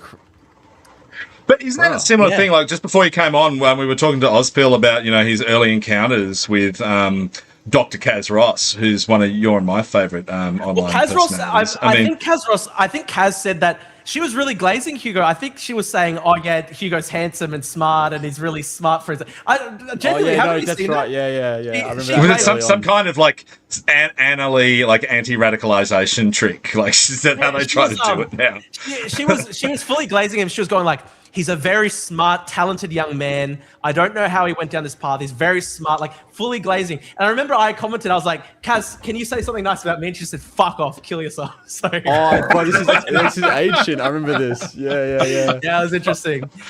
Fuck, I've never even said anything mean to her. She's got that kind of fire. That's funny. I've genuinely never even. I think she's blocked all of us now. I mean, she still pops up every now and then. I mean, but have you noticed ever since our kind of criticism of it, a lot of the outlets have kind of toned down on the far right expert posting. Remember that was like a requirement for every single article, and now like I saw one the other day with Kaz in it, but it was some new journo. But I noticed the rest of them don't do it anymore. Yeah, it's interesting. I get calls for background on it a fair bit too. Like they are getting really brutal now though. Like now they're going to. I reckon they'll probably do a news article. They'll probably be like Drew Pavlu appears on far right panel, like 100%. For me just coming onto this like. And let me please say I'm actually disavowing anything anyone says on this panel. I came on because my good friend John. We've been super moderate tonight, and also if anyone hates themselves so much they go back and watch like the last 10 hours of sock I've done without Brian. Without Brian, I'm actually super moderate too, and guys get really frustrated at me. Like they're like, "Oh, he's not hating transsexuals enough," or he's being nice about Indigenous rights or something. Yeah, I remember there was like it was like Anime Podium or something, like one of those like mentally ill accounts going like, "Wow, John has confirmed himself to be a left-wing Zionist or something," because you once said don't kill all Aboriginals or something. So I don't know, like there are a lot of weird people online in Twitter. But yeah, I mean, I've toned back on my Fed jacketing since the last time when they turned out definitely not to be Feds. But those guys, I got a real Fed vibe off them just because they all showed up one day and just started sledging us and trying to like drag everyone further to the right, and then they immediately disappeared. And look, they don't do anything anymore. Look, there are. I still get that a lot. Like, I still get people going like, "Oh, you know, Drew, unless you say X, Y, Z, you're evil." So you've got to like not. If you go too much into the hothouse effect of X online, we'd be all posting slop about data centers right now and all that shit. This, you know, but this is the thing, right? Like, I think what has made a lot of people resonate with this movement here in Australia is that a lot of us have deliberately avoided falling into that sort of grift, chase what gets more views, chase the next, sort of step over that moves you further to the extreme than someone else to, go down that path. Otherwise, you end up like essentially doing fucking interviews with Hunter Biden or like. Yeah, it's interesting. It's bizarre. That shit's also weird. They and like go down like the Tucker Carlson pathway, where I would say for the last year he's just become fucking cringe, man. Oh, he's saying like ban slop cameras and shit like that. Guys, I'm just going to play the video that we were talking about before so we can have it on the anniversary stream for posterity. So here it is. Massive. Like, I mean, 85% of the Indian diaspora voted for the Labor Party at the last election. Well, thereabouts. It varies across the country. What was the number? Sorry, Cos? About 85%. I was shocked. In our polling, whenever we poll them, they're about that. Two-party preferred. Huge numbers. Now, that may change. And that's not in a vacuum, I mean. Yeah. I mean, the Liberals tried to get those votes and failed. Correct. So it's not like they're just naturally like that. Yeah. No, correct. Yeah. And so, and look, and they should be, these two communities, let's just quickly focus on them, should be funding conservative. They are socially conservative, aspirational, small business entrepreneur. Yeah, okay, there we go. So I just realized that everyone. I realized that everyone could see how many Au revoir Simone videos I watch on YouTube while they were watching. One of my favorite parts from that happened is if you watch the video, if people go back and watch the video again, we'll post the link up later. You will see the moment that John looks to the top right to a group chat to make sure that people are clipping that. Because he's like, holy shit. Do you know, we had that to Sky News before it was over. It's an hour, 40-minute stream.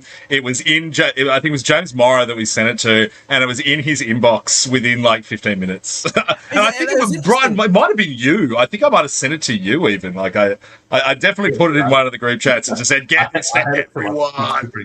In like fucking 5 minutes. Hey, I'll be 1 second. I just need to go to the bathroom. The interesting thing is, I like literally, I remember I was kind of zoning off a bit when he said that, and I was like, wait, hang on, can you say that again? And you're like, come again? Can you say that again, Cos? Yeah. I thought I genuinely thought he'd maybe misspoken or something like that, and I wasn't trying to trap him or anything like that. At the time, I think I was still right wing at the time, but I was probably, a lot more moderate than I am now. I'm still a moderate, But he also said something really interesting afterwards, which I don't think has been litigated as much, which is after the Indian thing, he said how like only 1 in 4 Chinese migrants ever becomes a citizen. That most remain as permanent residents. Yeah, that was another bizarre thing when they had that whole thing where they were going, how dare you say that non-citizens are not Australian or something like that because.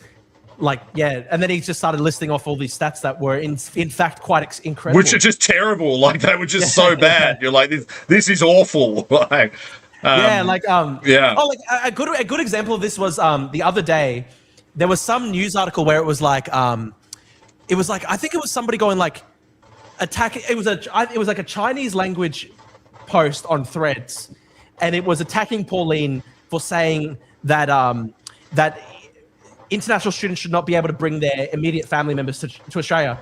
And I remember going like, wait, are they allowed to do that? I didn't even realize they could do that. Yeah. Well, did you remember that there was that great Nigel Farage debate, and I think it was in like their last round of by-elections where Farage is doing the debate with I think maybe even Johnson was still there then, and he said, "You don't need to bring your mum with you to study." That's right. And the whole crowd was like, "Yeah, actually, why do you need to bring your mum and dad with you to do a 4-year university degree?" Like, I didn't know. I literally didn't know you could do do that. It's crazy. I didn't realize that you could sponsor crazy. partner visas and family visas and stuff like that while internationally. I posted a video from a immigration agent recently where a guy had already imported a wife and got divorced on a student visa, and then he was going to try and get another one. And if you just start extrapolating numbers from there, like she's probably bought her parents, and then he's bringing over another one who'll bring their parents, and then cousins will come, and just insane, like how quickly it spirals. Oh, there was an amazing one today. Did you guys see the story today where it was a foreign rapist from Sierra Leone who had bipolar disorder, and he was convicted of like 3 separate attempted rapes. Only got like 7 months in prison total or something like that because our legal system's beautiful. And the liberals tried to remove. He came to Australia on a partner visa. His first attempted rape was within a year of moving, and the Liberals only tried to remove his partner visa or whatever it was in 2018 after there were 3 separate attempted rapes convictions. So you have to have 3 separate to apparently get deported. And the amazing thing was, right at the end of the article, the reason it was in the news today was because the court had found that he could not be deported in any case because he had applied for a protection visa because he had said that he was homosexual, and if he was deported to Africa, he could be persecuted, blah, blah, blah. And then, and so he was then held in immigration detention, and then he was part of that cohort of the NZYQ cohort where they were all released because the court said, oh, you can't just hold these people indefinitely, blah, blah, blah. And so he's just been living in the community since then. And the court had these expert psychologists who said, oh, well, considering he's not going to be deported anyway, if you give him a permanent visa, it might help his rehabilitation and mean that he is less likely to rape someone in the future. I saw that. Such an amazing article. And then the incredible thing was just tucked at the end of the article, it said, oh, yeah, and by the way, his partner and one of his main arguments was, oh, I need to have a protection visa because I'm really worried that I might not be able to see my kid and my wife again. If I'm deported from Australia, I'll be really anxious, blah, blah, blah. And then at the end, they just tuck it in at the end of the article. They say, oh, yeah, and by the way, his wife and daughter have been living in Bangladesh since like 2019. They don't even live in Australia. And I was like, what the fuck? Where is this stuff? How is this even possible? What the fuck? Yeah. And let me ask. I'm gonna have to jump off, but thank you to everyone. I'm gonna put this one to bed. Brian. Good night, man. Mate, the fact that we thanks, Brian, and thanks, Francis. Yeah, thanks. Awesome, dude. And thank you to all you guys for being on and being part of the movement. And thanks for everyone watching as well. Yeah, I'm staying on. Obviously, I got nothing else to do. See you, brother. See you, man. Bye. Bye. It's Zoomer hour now. We're taking it's over. the Zoomer Power Hour. This guy, he comes here on a partner visa. Within 12 months, he tries to rape a 16-year-old boy. He gets like 3 separate attempted rape convictions, only 7 months in prison. And then all this time, they've been trying to deport him. And then his whole argument is, oh, if you deport me, I'll be really anxious, blah, blah, blah. I'll lose control. I'll lose access to my family and kids. And then it just turns out his kid and his wife are living in Bangladesh the whole time for 7 years. Like, what the fuck? That's crazy. Guys, I'm going to jump onto the X chat, and I think we need to run some kind of poll. I think I can actually do a poll. Like, what was the wildest one of these stories from the last 12 months? Because there's just been some incredible. In fact, it should just be what was the best story from the Noticer in the last 12 months, and honestly, what was the Noticer story that radicalized you? Honestly, the one today was fucking crazy. Like, that was in the Australian as well. That was just in the mainstream press, and I was just so fucking shocked. I was like, what the fuck? Yeah, someone pointed out that psychologist had been a court psychologist since 1981. So he's only actually ever practiced psychology for 4 years. Fucking hell. Before becoming an expert witness. But this is what I said, crazy. Like, when Noticer News got banned and regardless of like your opinions broadly on the Noticer, it's like there had been up until this point, like recently, I'll be right back. All these sort of stories flying under the radar, like these guys like claiming they're gay, but they've got a wife and kid in India, and who knows what their actual sexual orientation is or how much persecution they'd really be under. And it's like all it really takes is just like reporting on it. So be it like Drew posting about it and then Elon boosting it, or Noticer writing an article on it, or whatever the case is. It seems like one of the biggest drivers in Australian politics to like push people to the right has just been like reporting on reality of like what's actually going on in the country. Like we haven't really had to like invent like a whole narrative. It's just like, oh yeah, this is how cooked the system is and how exploited we are. There was what was it? The interesting thing is that equivalent story in Britain has been covered by the BBC, where the BBC has found, they did like proper investigative report where they basically found like there's just completely systematic rorting of the system when it comes to like refugee guys will come to Britain and then immediately claim to be gay so that they don't get deported. And like, they actually like went to one of these gatherings or something like that. And they started asking these guys like, "Hey, are you gay?" And then apparently some of them were like, "No, that's disgusting." Like they went fully psycho. And then they found out those same exact guys were telling the British state that they were gay, and that's why they couldn't be deported. So it's really interesting. The notice, and that's in the great. BBC. Yeah. Well, we don't have that. The ABC would never touch with a poll. The notice has just picked up stories that are, what people need to understand. What people need to understand, no, they're not picking up stories that are already out there. All those guys did was they got on the mailing lists. Yeah, they got on the mailing lists for the police media units in every state, and every single story they are just printing exactly what is in them. And that's how you realise that the mainstream media is deliberately omitting parts of these stories. My favourite notice of story from the last 12 months was the gay pedophile, Satanist, journalist, Indigenous activist who got arrested. What is that? Did you see that one? I didn't see that. That was the headline. I'm going to find that. I know it off by heart. So, gay, Satanist, Indigenous, activist, journalist, noticer, and it'll come right up, right? That's a great combination, honestly. I mean, it's just such an incredible story. They posted it in those words every single time, like 6 times. Yeah, like let me put it up. There it is. It's far-left homosexual journalist granted bail on satanic pedophile ring charges. Right, that was the yarn. Oh. You remember that guy? I remember now the news article, but I didn't realize that was the same guy. Yeah, a far-left homosexual Aboriginal journalist accused of being the ringleader of a global satanic pedophile network has been released on bail to live in a small New South Wales town. Like that, all they did was printed exactly what was in the police report. But on this just goes to show how influential they became. Is I remember the morning they posted that. I was watching, I think it was AAP, and I think Channel 9 carried it live, or like near live with the video. None of them reported any of it. None of them reported who he was. And his name was in the doc, which they very rarely do. They only do that in cases of like where people are downloading stuff, where they don't do it if it's a kind of kinetic abuse thing. Everyone had it. I remember Sydney Police, I think Raptor Squad released the footage of them smashing down the door, and they like absolutely crushed, like they just broke down the door and like fucking smashed him. I remember that one actually. The other thing I noticed watching it, is how many times the noticer would run unedited footage with a New South Wales Police logo that had obviously been sent as part of those packs, and then you would watch it on the 6 o'clock news, and like everything would be blurred out. They'd blur out the offender and stuff.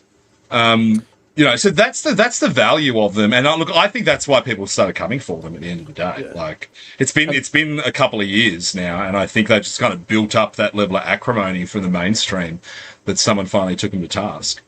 And that's what I mean when I said like it's already out there. They're not necessarily doing investigative journalism; they're just printing what everyone else refuses, which you can see how much impact it makes on the news when we actually get to talk about it. Speaking of investigative journalism, Drew, let's talk about your big piece of investigative journalism from this over the last 12 months. The NDIS, the NDIS grift. I mean, that was huge. Oh, look, I'm proud of it still. It's a shame. The second video I think was a lot better than the first video, but it didn't get as much pickup. But the second one was pretty crazy. Like we had a fucking witch doctor on the Gold Coast who basically killed a 16-year-old kid. Like. It was psychotic. She had this severely disabled kid on like the 6th floor of an apartment building on the Gold Coast without access to his family, didn't have a phone, couldn't talk to anyone. And he had tried to commit suicide like 15 times. And she was just like holding him there like a prisoner, just harvesting his NDIS plan. Like some of these stories are fucking crazy. And the thing that kills me is that I honestly reckon I've only covered like 5% of it. Like I get, bro, every day I'm still getting 5 or 6 people messaging me with news stories about the NDIS, and it's so brutal because I wish I could cover them all, but it's just like every time I look into this stuff, it always ends up being something where it takes like months and months to do the investigation, and I just don't have the resources. Like, I reckon what we should do is we need to start pooling everyone's resources and do like a Drew Pavlu Ozpil crossover where because Ozpil's great one from China v Taiwan 2019. Oh, wow, people wouldn't know that. Actually, that was a while ago. Yeah, people don't realize this, but I knew Hugo before he was Ozpil. He was a member of the Drew Pavlu Democratic Alliance, and we did the protest against the. The chat's gonna blow up on that. There's gonna be. I mean, let's check on Beck Freedom's space. She's a terrible person.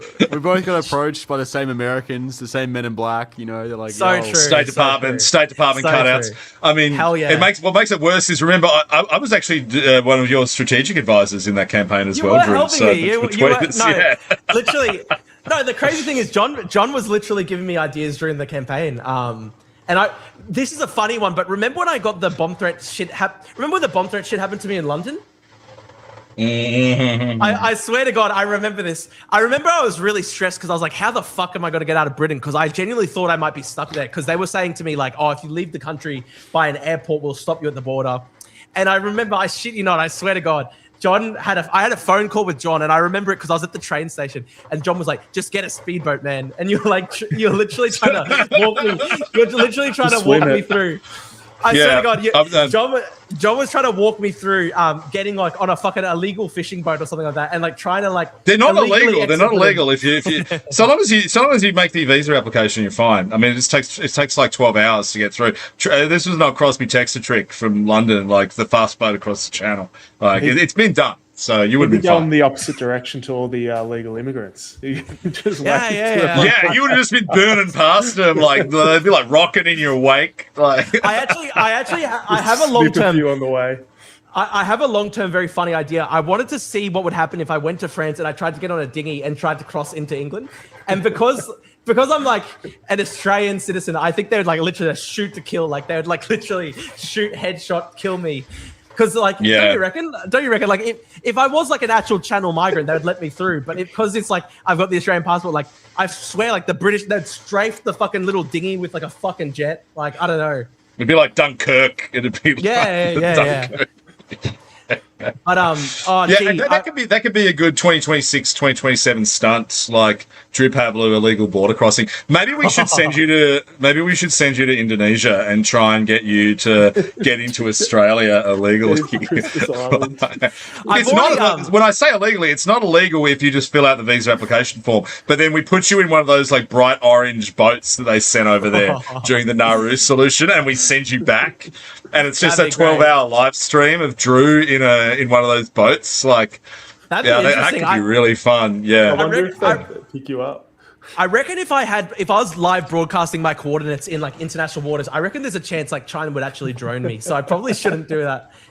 But yeah, true. But I worry about getting droned just being in the same state as you sometimes. Like, yeah, it's true. Yeah. But it was very patriotic back in 2019. No, it was 2022. I think Hugo was like 18 at the time, and Hugo and I went into the basketball. It was the Chinese national basketball team versus Australia, and we were protesting against the Chinese basketball team, and then we both got like thrown out of the stadium and like banned for life. They like ripped my blazer. Like I had this cool like trench coat size blazer thing, and they like ripped it off my body. Like the sleeves was off it. It was crazy. I know it was really hard. Because I was like holding onto the stands, like bruh. So it's very hard whenever people go disavow Ozpil. Listen, we knew each other before politics when we were breaking into the Chinese basketball matches together and stuff like that. It was a very patriotic activity, you know. Like, it was very fun. It was like a really weird time for me because like I was like it was like just after COVID, so I'm all like I politicized heavily because of that.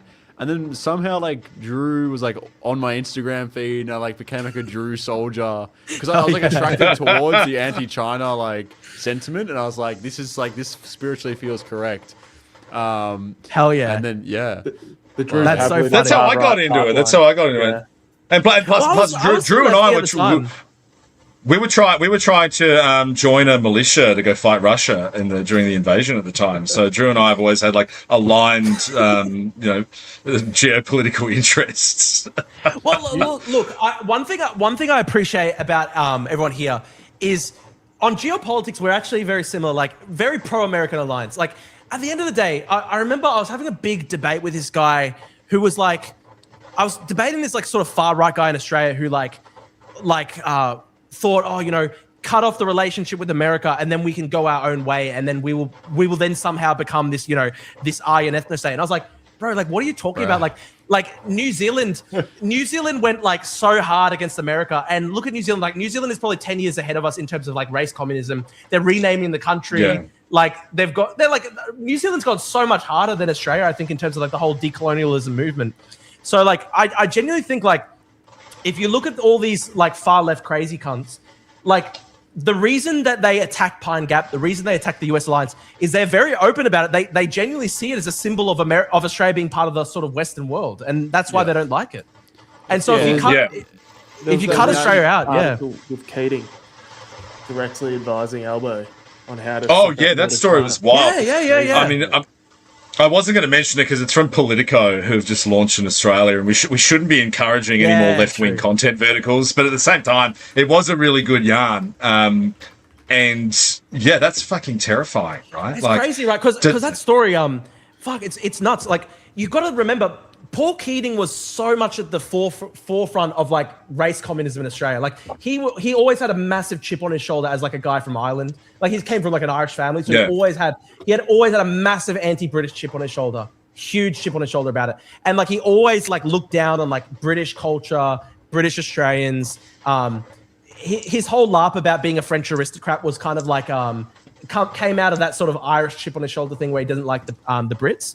And remember, he did the Redfern speech. He was very instrumental in native title, all these things. He really, really was at the forefront of like decolonial efforts in Australia, and he's also coincidentally the biggest guy on the sort of center left in Australia in favor of basically having an alliance with China instead of America. So it's very important. It's very important to oppose this stuff genuinely.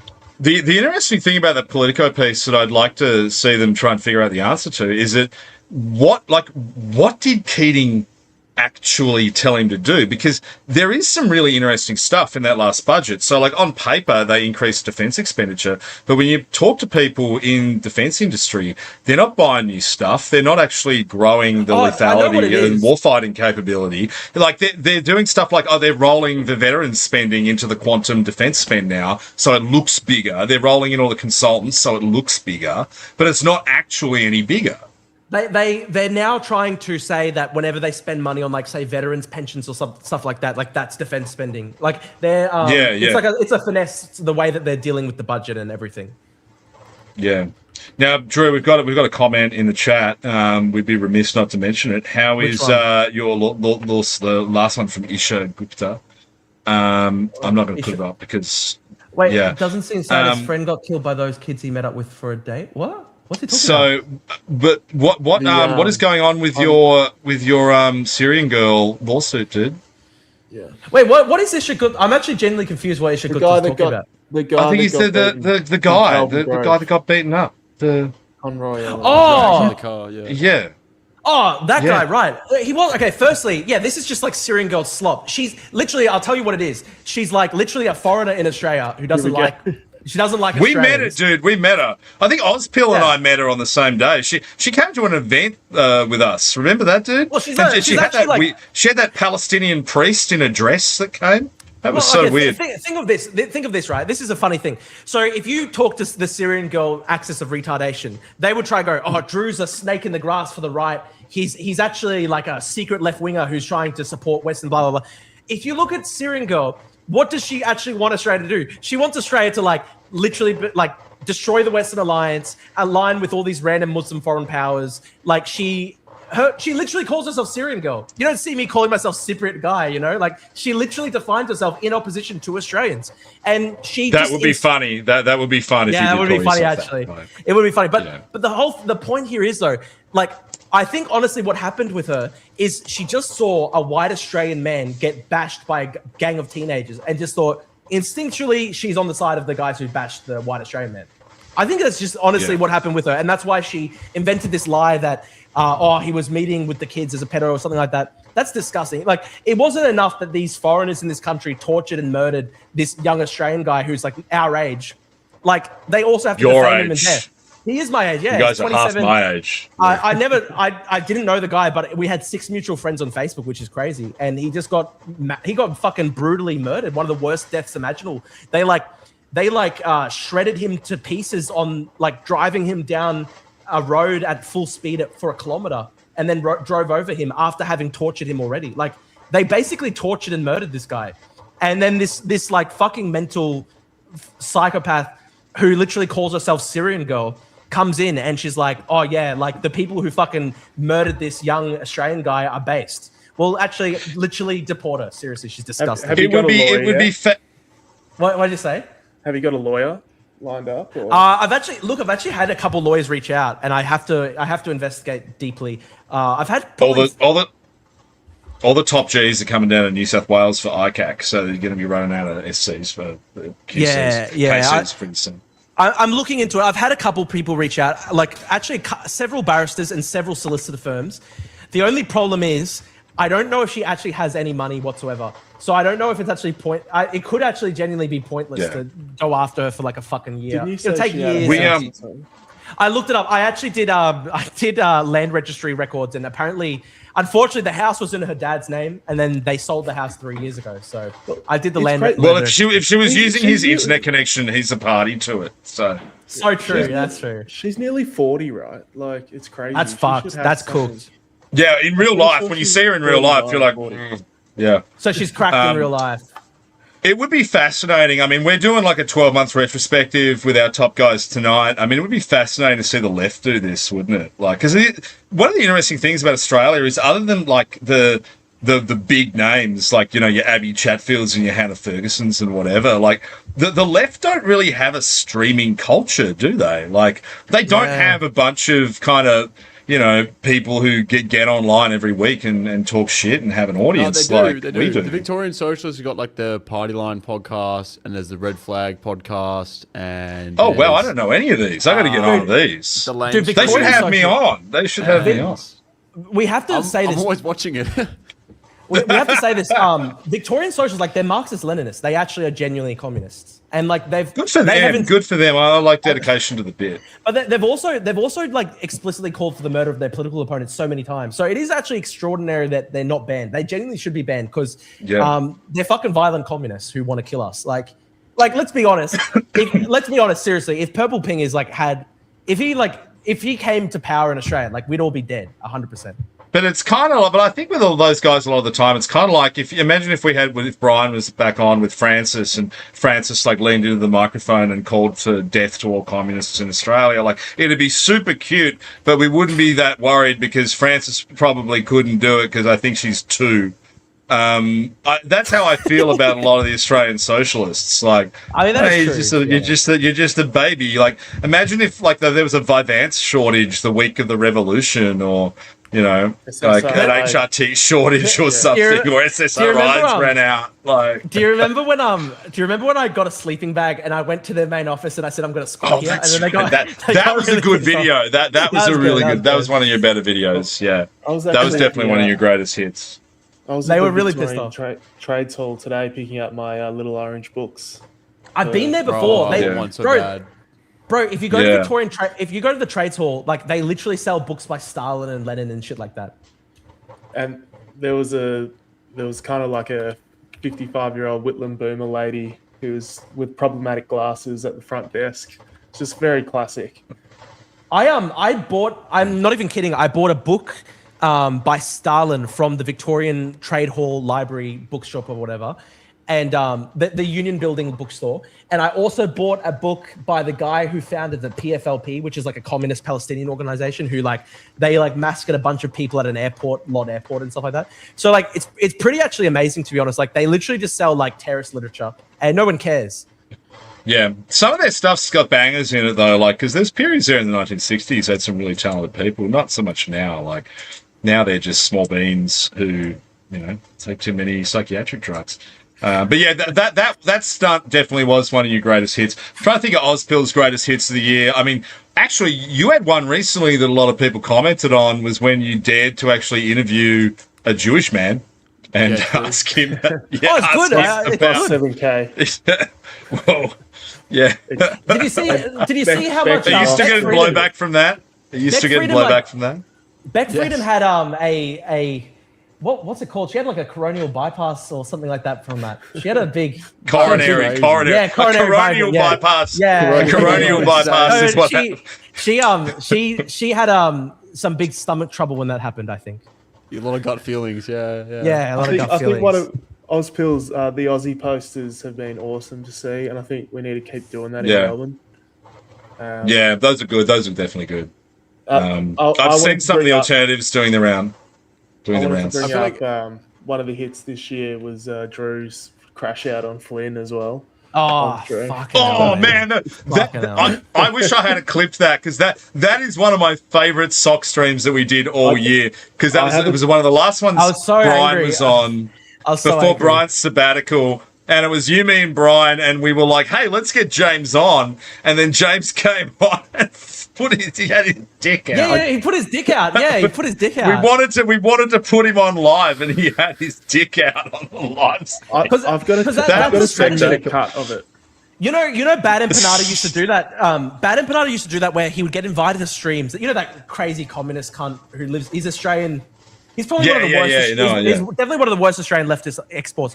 And he did this thing where every time he'd go onto a stream, he would just like start playing porn music to try and get it taken down. And that's what James Flynn was trying to do.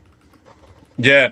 So James Flynn showed up at Tina McQueen's funeral in Sydney a couple of months ago, month ago. And he's back from America. He's back from America. And so I was just texting everyone.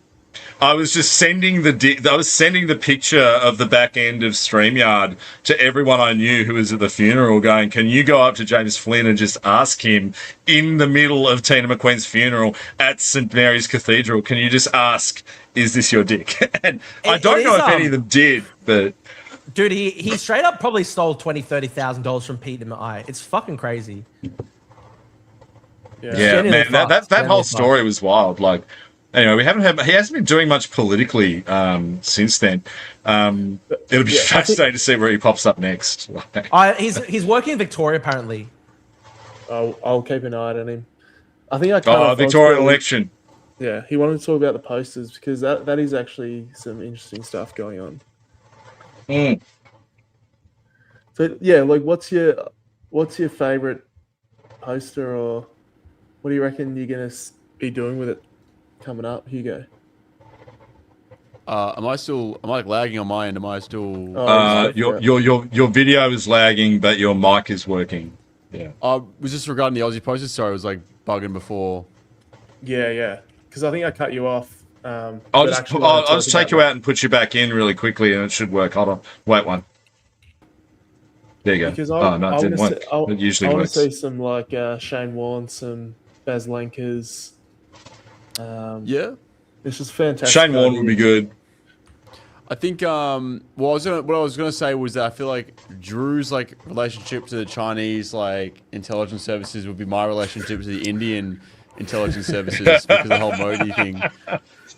Yeah. If I was gonna piss someone off, I'd rather piss off the I think their acronym is RAW.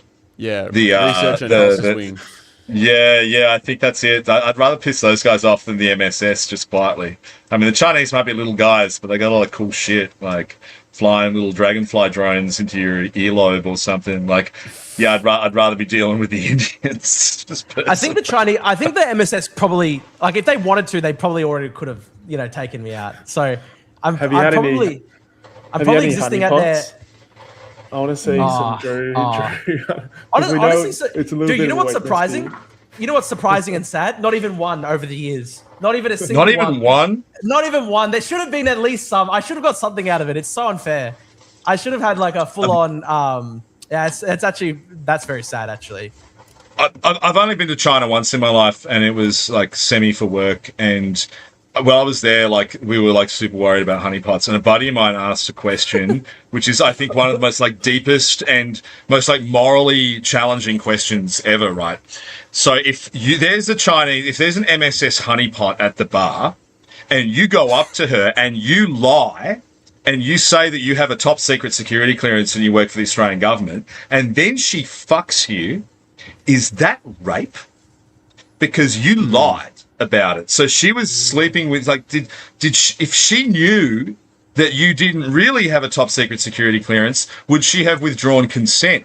Like, I want to go on Hannah Ferguson's podcast and lay that one out there to find out like what the Feminist Brains Trust actually thinks of that. CCP like, it's actually a crazy method. Like, put your negative level rating on like Hinge or something, and just just go out, just bang all these honeypots, and then it turns out you're just a regular jerk off with zero security riz. Yeah. Like, is that right? I think realistically they would know, like they would have files on like everyone, and they'd know if you were like an actual player. I think, unfortunately, it takes some dedication. Set up your LinkedIn, like put some really cooked, biomedical systems. I don't know though, dude. I don't know. Like I remember. Well, when all the shit was going down in New South Wales, like during the Sam Dastyari period with Hongji Mao, I used to talk to a lot of I used to talk to a lot of spooky dudes about that stuff. And one thing I heard a couple of times is that, like, if you think about just to an outsider how like opaque, like, I mean, think about it this way, right?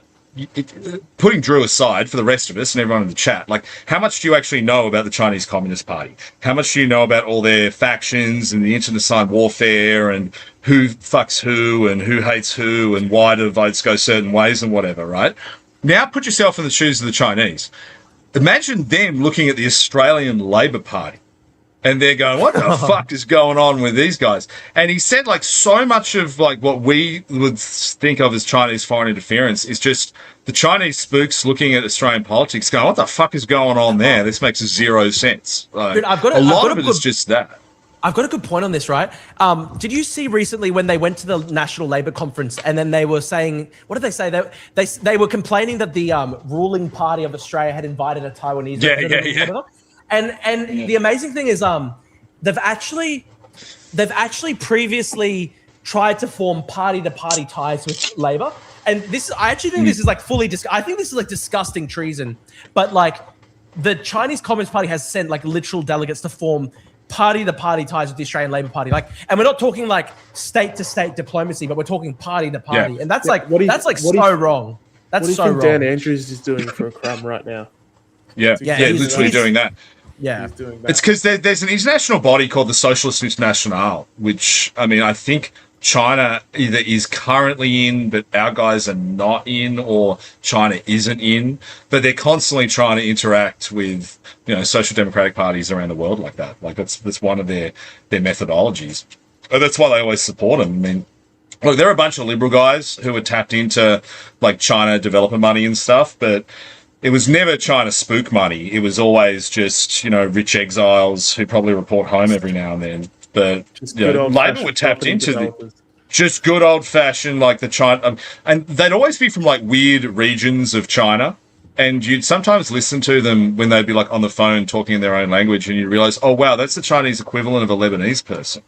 Like they're from the Lebanon part of China, where. Yeah, they're like from the Parramatta of China, where it's just all property developers and guys running tobacco shops. Like, China probably has a city twice the size of Sydney, where it's just property developers and tobacco shops. Like they've probably like they've centrally planned it over decades. So like, okay, take all these guys, put them there, crazy. And then they come out to Australia and they build like aged care centres and student accommodation. And yeah, they're probably not spooks at all, but I'd be still. It would just be nice if they became citizens and we didn't have to keep, worrying about where their loyalties lie. But the problem is there are a lot of people who have taken citizenship and then they're like still supporting the CCP. So like that's a huge problem as well, obviously.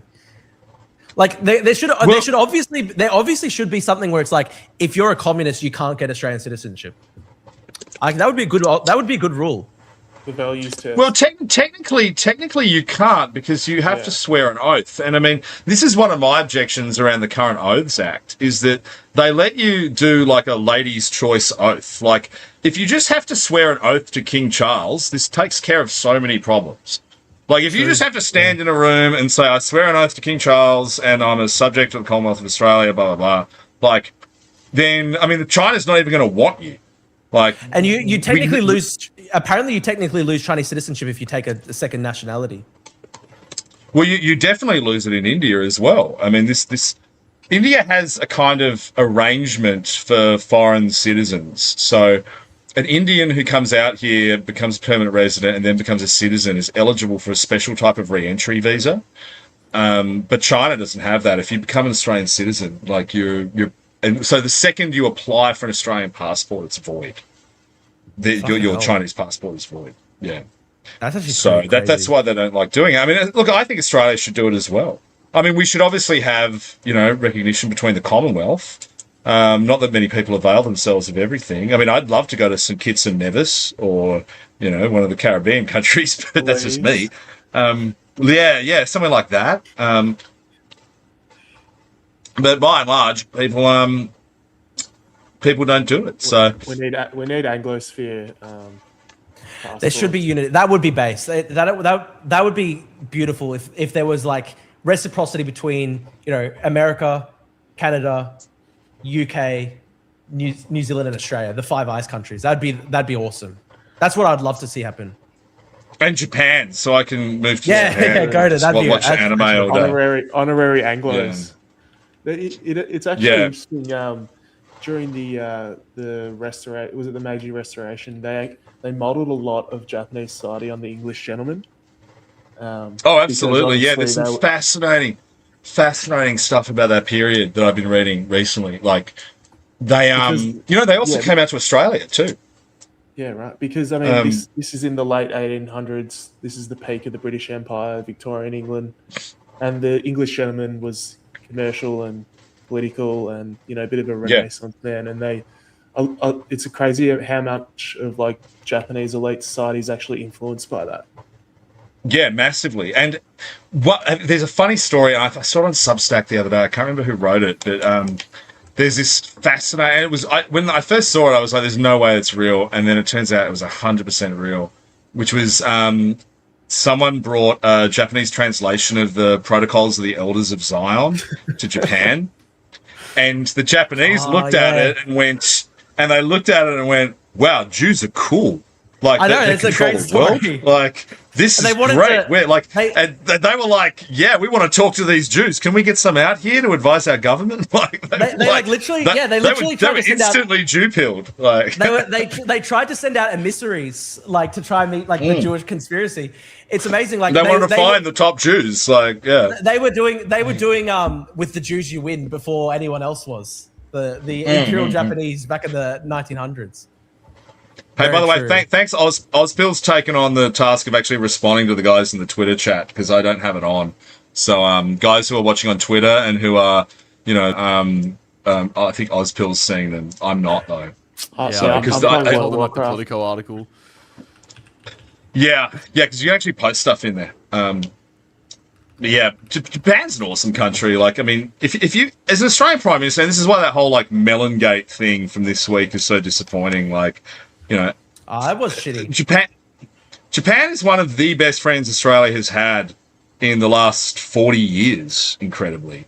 And just a chilled out ally that doesn't really cause us any problems and we don't cause them any problems. We had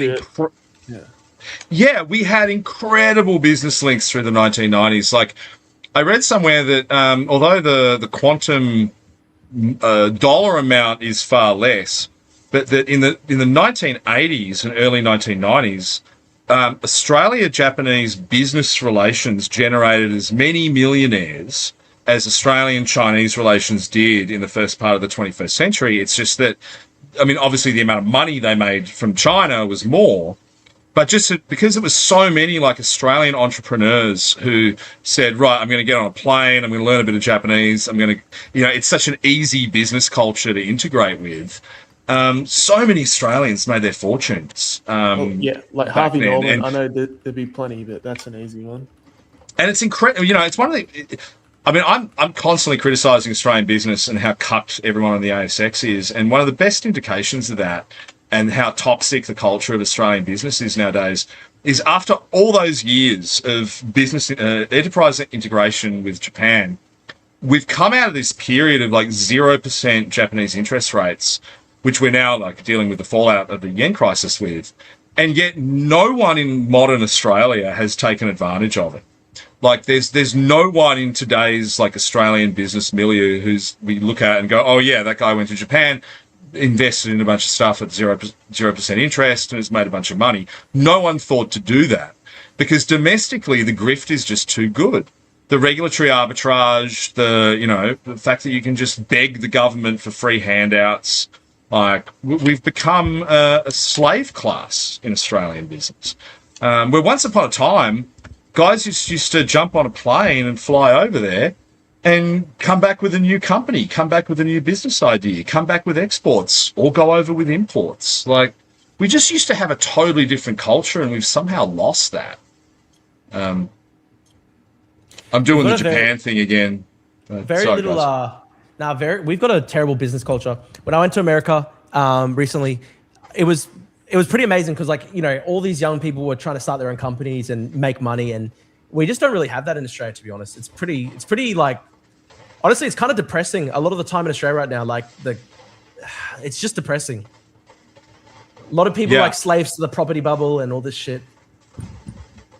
Well, I mean, one of the things, and I don't know, I mean, it's expensive. Like, I buy it now because it's a flex, like having an AFR subscription. But I recommend people subscribe to Joe Aston's thing, The Rampart, because it's like a lot of money. Yeah, it's like Rear Window on steroids, plus like some really like deep, like legitimate insight into Australian business. And this is one of the things you get the feeling of when you read that is how much, you know, Australia's business class has effectively become like the Australian bureaucratic class, and there's to the extent where there's this like kind of permeable membrane between the C-suites on the ASX 200 and Australia's bureaucratic elite, which just makes zero sense when you think about it, but it actually makes perfect sense in Australia. Because at the end of the day, what are all these companies doing? Well, they're going with their begging bowl to Canberra, and they're just trying to get a favourable regulatory environment so they can be traded off an index. No one's actually trying to make money in this country. And, you know, I mean, I know it's like an elite view, and we're meant to say, oh, well, you know, all we care about is punters, you know, painting houses and wanting to buy houses. But like from my perspective, you know, dealing every day with clients who are property developers and genuine entrepreneurs and people trying to get into the tech sector, like you just feel this despondency here that, you know, no one has their back, no one feels the way they do, and the big guys are already like staked out a claim and no one else is allowed in. Like, I think this is the thing a lot of commentators miss about Australia is that we have in the middle all these problems that are in many ways generated by bad government policy. But decades of bad government policy has created bad civil society culture.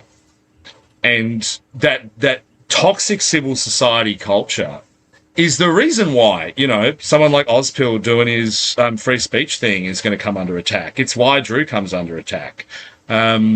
You know, we've created this environment where, you know, you shut up, you go to ANU, you put in a few years in the public service, you go get an MBA, and then you work your way up through a company where you're not rewarded for making money. You're rewarded for networking and having relationships with government. And modern Australia is where it lands. It is actually crazy how shit the culture is in Australia for business and entrepreneurialism. We are going to go through like a full sort of Argentine style economic collapse. I think it's pretty sad. I think we're going to go like full third world. No, I mean, dude, I think what ends up happening here is a kind of like Italian stagnation. right? You think about Italy in the early 1970s, where think of it though, you just like have they, this. Dude, they still produce like Ferraris and Lamborghinis. Like they still have like really advanced high tech manufacturing. We don't have that though. No, but dude, you know what? I mean, this is one of the interesting things about Australia that I've noticed in the last 12 months, and I've been doing more interesting work. Like, Australia does have incredibly innovative people. But True. I mean, like, That's remember true. one of the really other interesting stories from the last 12 months was, remember the Bluey thing? Remember when like everyone was Yeah, going that off was the one. about how we, like, I saw a story only a couple of days ago that just blew my mind, which was, you remember during the last federal election campaign when Dutton was going, oh, we're going to have these small modular reactors, right? And we're going to put 7 modular reactors around, and everyone's going to have nuclear power. So the first of those small modular reactors actually achieved criticality late last week. And I did see that. That was based. Yeah, an Australian-made design that fits in the back of a Hilux, but you know where it happened? In the United US. States. I know. Yeah, Right? exactly. So the guys that developed that had to go to the United States to make it happen. I saw another incredible one a few months ago. There's an absolutely amazing company in Australia, actually based down in Victoria, called Cortical Labs. And they're one of the most exciting companies in the world. They're developing CPUs, central processing units, that use human neurological tissue to work as a CPU. And whilst they're not as efficient as a silicon CPU, they use far less energy. And so we're talking about having potentially data centers that go from needing 400 megawatts to needing like 500 watts. That's the potential of the technology. And I was posting about how great it was, and I mentioned that the federal government had given them $800,000. And I was pissed off, and I was saying that, the federal government should be giving these guys way more than $800,000. One of their senior staff is in that thread, and you can find it on Twitter. Just Google John McGowan Cortical Labs. It's in there. One of their top guys actually jumped in the thread and said, hey, where'd you get the $800,000 figure from? Because it was actually only $250,000. And that's crazy. And do you know who their biggest investor is right now? Incutel, right? Incutel, the VC fund out of the United States, better known as CIA. The VC fund of the Central Intelligence Agency, gave them $11 million. Right? We should be doing capitalism here. Like, we should have investment in top innovative companies. Like, the government should just take a stake. It makes sense. Imagine how much better. Give these guys 10 million. Like, it's nothing to the federal budget, but you could fucking change. We could literally be at the forefront of like massive technological revolution. We're just too. We don't have the mindset for it. Instead, now we're doing this bullshit like, oh, we're going to do sovereign AI. So what? Like AI that's just cucked? Like, what's sovereign AI going to look like? Multicultural AI. Yeah. So it doesn't welcome the country every time before you do a prompt. Like, what the fuck is this? What the fuck are we doing with that, guys? Like, Australia doesn't need sovereign AI. Immediately reports you to the e-safety commissioner to be executed if you say anything that's that would be. Yeah. I do not know if I'd trust sovereign Australian AI like that. I wouldn't. I mean, remember Robodebt? There was a story on Four Corners last night, or 7:30 Report or whatever, about the algorithm that's now just like cutting old people off the pension. So I didn't see that, Australians. It was so horrible. It was so horrible. Like, you got this little old lady, and she's like 100% blind, and her poor daughter, she's like 96 years old. Her daughter's elderly as well. Her daughter must have been in her mid-60s. And her daughter's trying to keep her at home so she can obviously just like die at home while she's totally blind. And so she had like full-time carer and all the aged care services and stuff. But, it's the only thing wrong with her. She only has one thing wrong with her at 96, which is she's blind.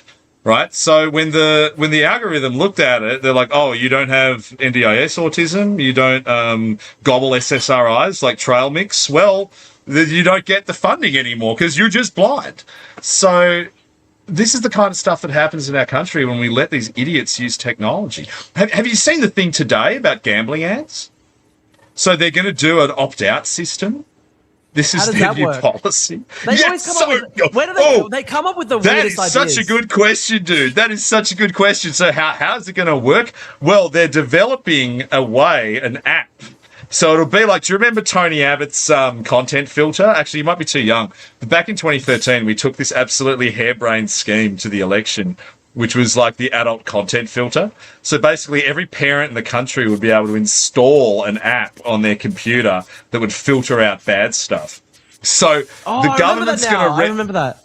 Yeah, so the government's basically planning on resurrecting that. And so you install this thing on your computer, and then it'll do though is it'll filter out gambling ads. So an ad blocker for fucking Ladbrokes. Like, are we fucking kidding ourselves? I have noticed that it's gone intense lately. Like, I think I did like one $50 sports bet, like on a political thing like 4 months ago, and now I get like a sports bet. I get like one of those ads, like text messages, like every 2-3 days now. It is kind of annoying, Man, but I hate it because I love gambling. I think it's fantastic, and I encourage everyone to do it. But I've never won. Like, I've literally never won ever on anything. Oh, dude, last weekend, I had the best weekend last weekend. We went to a Bucks night for a buddy of mine, and we went to Kembla Grange down in Wollongong. And we had a few like serious punters there, and so we had gone. There was 8 races at Kembla Grange, and we'd gone like 6. We'd lost 2, we'd won 6 in the pool, and then the last horse, Canny Queen, jockey was Claire Rowbotham, who's a fantastic talent to watch, by the way, if you're into betting on horses. And but he was 10-1, and we were like, "Oh, are you sure?" Like last race of the day, and this guy was like 100%. He'd been watching the horse. Like the horse, so we were in the mounting yards, and the horse came out, and it was a big horse, but she was also a big girl, and we were going, I don't know, we got a bad feeling about this.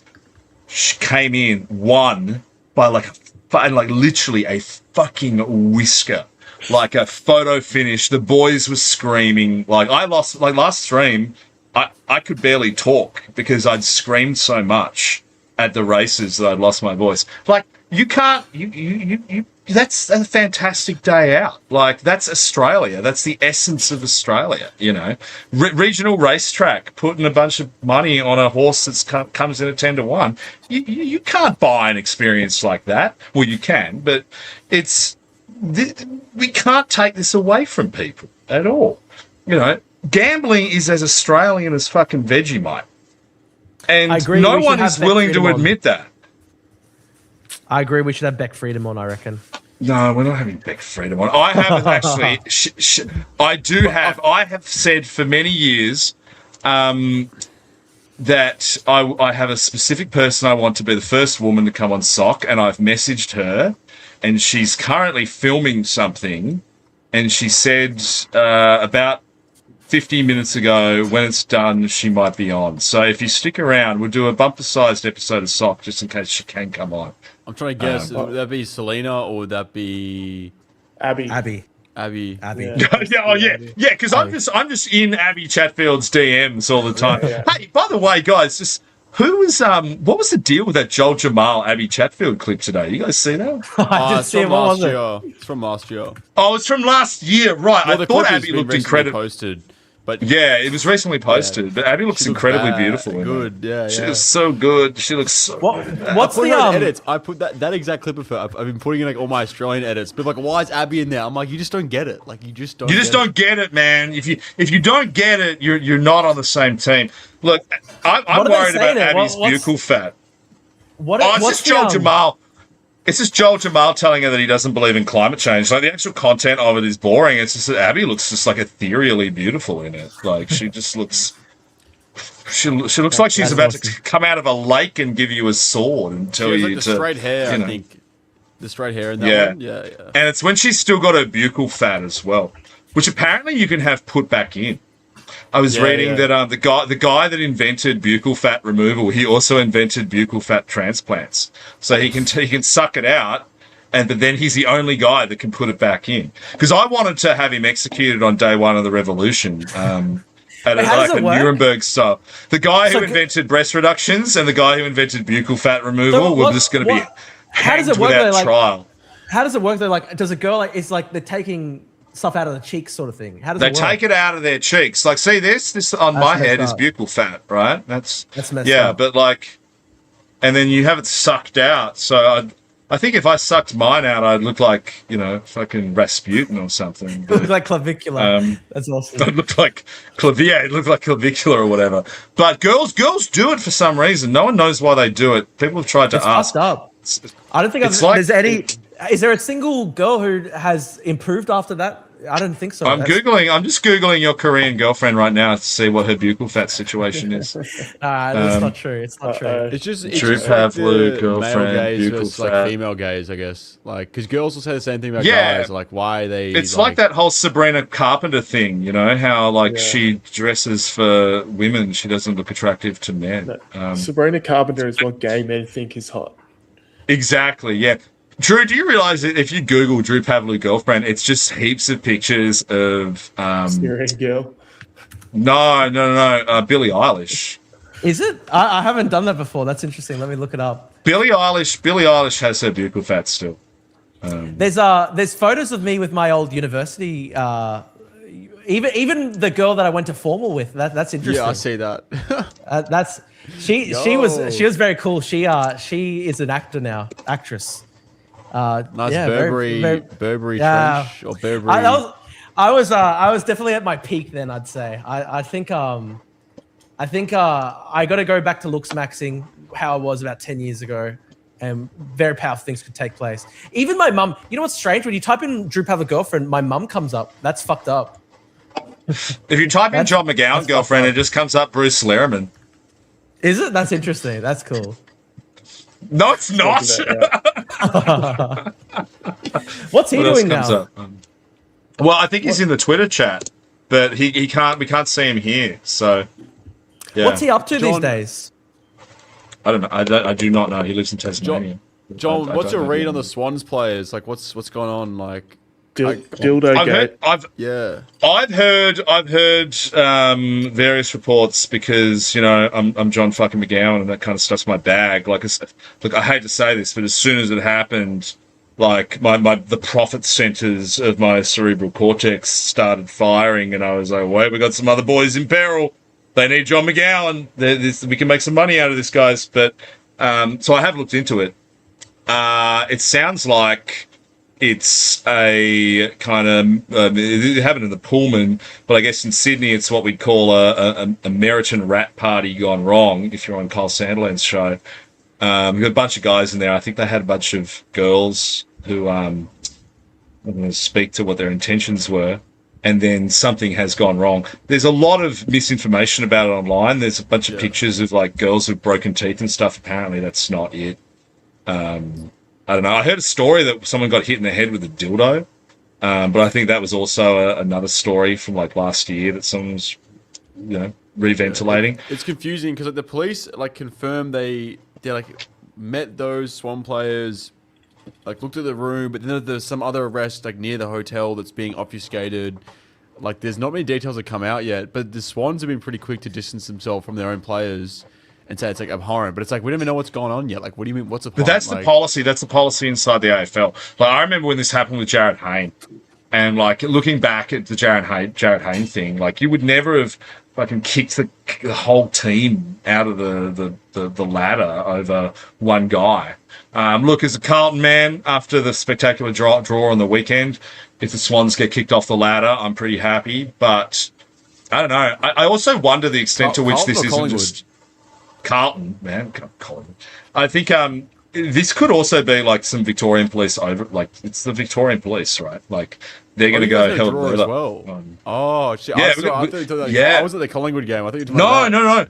Collingwood got their second draw against Hawks. Carlton, Carlton drew against the Dogs.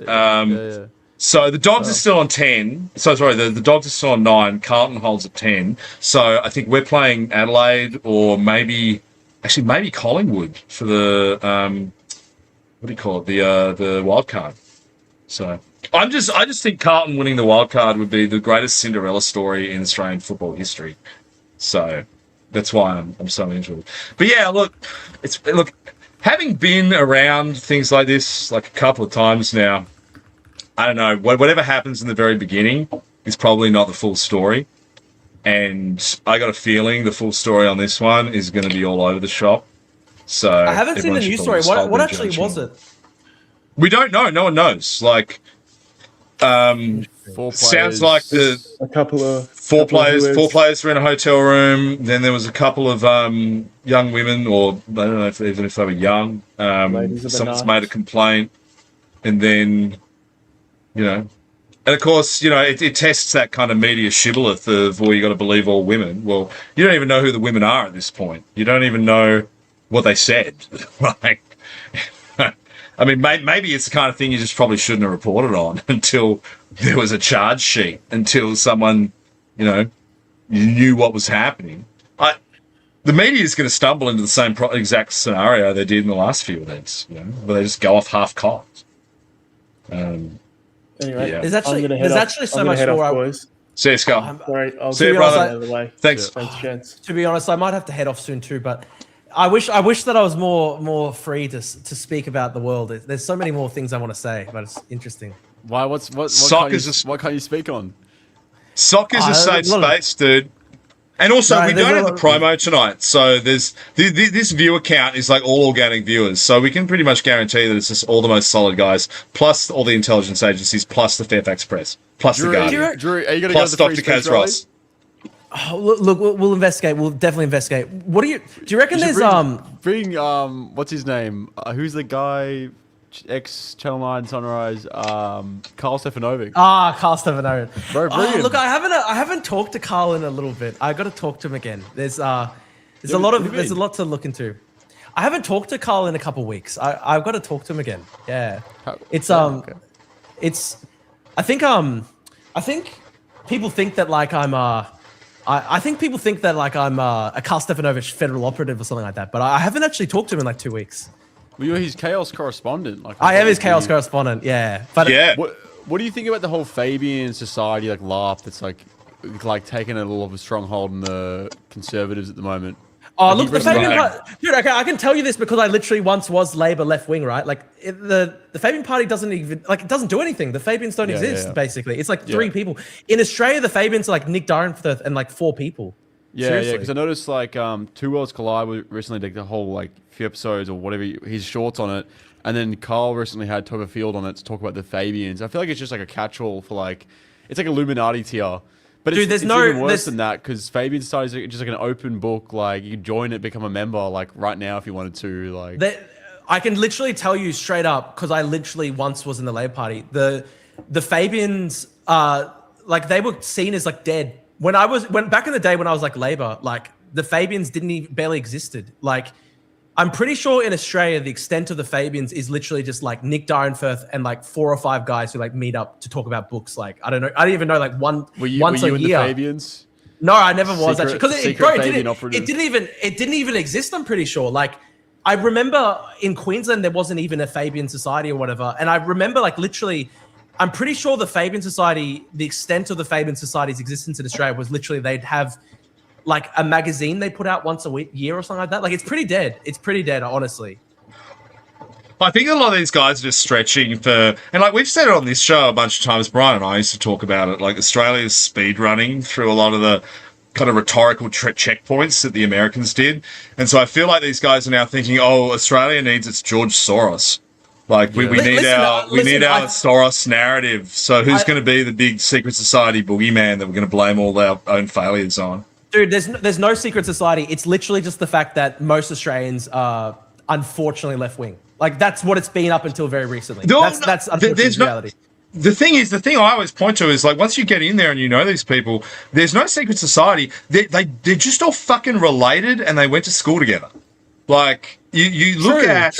You look at the Australian cabinet right now, you look at Albanese's cabinet, then you look in the bureaucracy, you look in the big 4 accounting firms, you look in the unions, you look in the universities, and you can just draw a flow chart.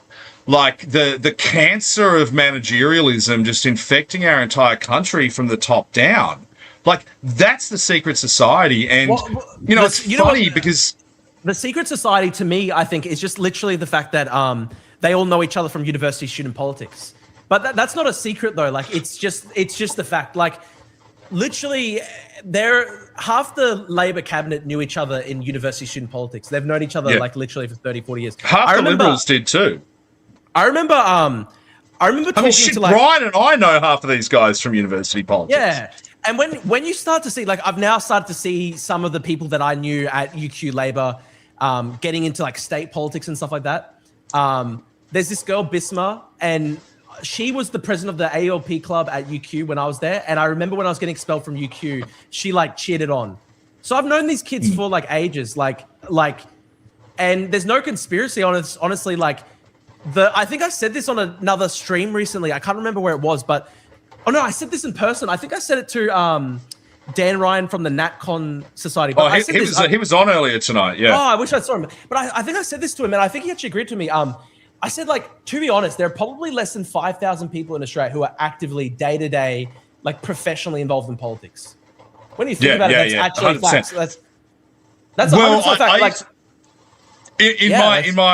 on my computer, I have an amalgamated spreadsheet where so every year, sometimes more than once a year, I get leaked the ministerial contact books and the opposition contact books for every parliamentary staffer and every political staffer, and I have the Labor Party Secretariat and the Liberal Party Secretariat contact lists, right? And if I go in there, in fact, I'm not going to put it on screen, but I will actually tell you how many cells there are across, and this is across all 7 states. Every single ministry, every single party administration, and then the only one we're not including, well, this doesn't include Greens and it doesn't include what's now One Nation. And there are, look at that, it's 5,803. Fucking hell. That's how many cells there are. So there's almost 6,000. So if you then factor in the Greens, if you then factor in One Nation, in terms of how many people are working in politics right now, and then you factor there's about 6,000 in the entire country. And then if you factor in like people who are like kind of like independent, like I'm obviously not employed by like, you know, any political party or stuff like that, and yourself as well, John, there's probably only like 100, 150 people who are influencers in Australia in terms of political influencing. Don't you think? Like, there's actually not that many people. Like, Dan Nolan, you know Dan Nolan from Twitter? Yeah. He used to have this saying, he'd always, because like Dan and I met each other for the first time a couple of years ago, and then we found out that him and I knew we had heaps of mutual friends. And he always says this thing, he's like, there's 50 blokes in Australian politics. Like, there's literally 50 guys. Like, so that's all there is. But the thing is though, like, it's not a secret though. Like, there's no like secret society. It's just that it's like literally just the fact that very few people want to ever get professionally involved, to be honest.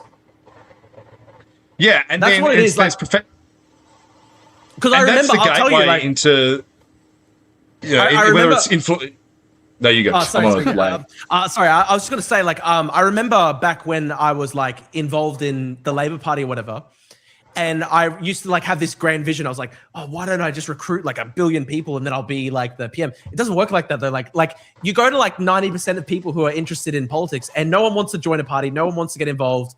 Like, it's actually crazy how small the kind of circles are. And I honestly, the grand secret is just that not many people care. And that's why so much retarded shit happens in Australian politics, that not enough people care. Like, seriously, that's literally it. Like, there's just not enough people who care. This is the most important thing that the right has to do, and for particularly guys of like Hugo's generation and yours, is as we kind of try to move the country past the last 2 decades of managerialism, and we look to, you know, parties like One Nation and whatever comes after them, and say, well, how do we create a new right-wing institutions in our country?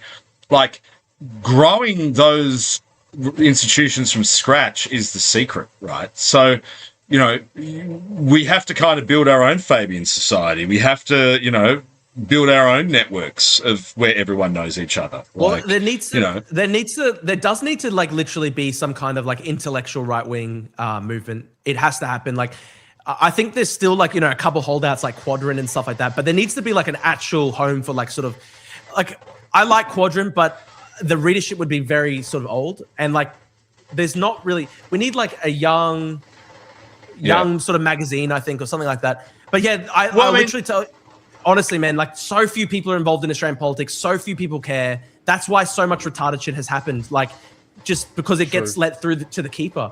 And dude, literally think about it. Like, how many people are involved in sort of like right-wing influencing in this country as like media figures? Whatever. It's like 30 people. You and me. It's Just dude, you it's and like me. 30 people though. It's literally 30 people. Like, it's like Joel Jamal, it's like Drew, it's Ozpil, it's John McGowan, it's like Avi Yamini. Who else is there? There's like 20 people. But don't you think that there's like literally 20 people who are kind of like sort of influencers or like, like guys pop up every now and then, and like there was a run on guys who kind of came out as exiles from the Australian Christian lobby who like super agitated about abortions and stuff. I mean, remember that happened a few months ago. Like, a friend of mine, Nathan Porter, is looking at we're hopefully doing something in Melbourne in the next month or so. We want to do like a forum around like what's next for Christian conservatism in Australia, to kind of, you know, relitigate some of that, because it's obvious One Nation aren't really engaging on that stuff. But it's also obvious that a significant cohort of their voters who've come over to them in the last 12 months are engaged on it. And I think for the rest of us, they're a cohort that we kind of leave behind in a way that the Americans don't. But like those guys pop up every now and then. But the problem is, like, there's a tone and a way of engaging with people that I think works, and then there's a way of doing it that I think turns people, like at least smart people, it turns them off, right? Like, yeah, my bad, my bad. Sorry. No, I'm not talking about you, dude. Like, I mean, I think you're the opposite. I mean, you know, Ozpil, you know who I'm talking about, but. Look, obviously there's a lot of things I disavow, but I do think like Ozpil is a lot smarter than like 100% of basically people involved in a lot of this space. Like just in terms of raw intelligence, because like look, there are a lot of people who are doing like the anti-data center slop and all that sort of stuff. Like and people who think like, you know, 5G is like, you know, also there's a lot of dumb shit. You know, like I think, you know, I think it's very difficult. I look at like, you know, all the people posting about fucking data centers and stuff like that, and it's just dumb. It's just so stupid. Like, it's all just like slop from America, and a lot of it is just repackaged communist shit. Like tomorrow, I'll drop her a flock camera video.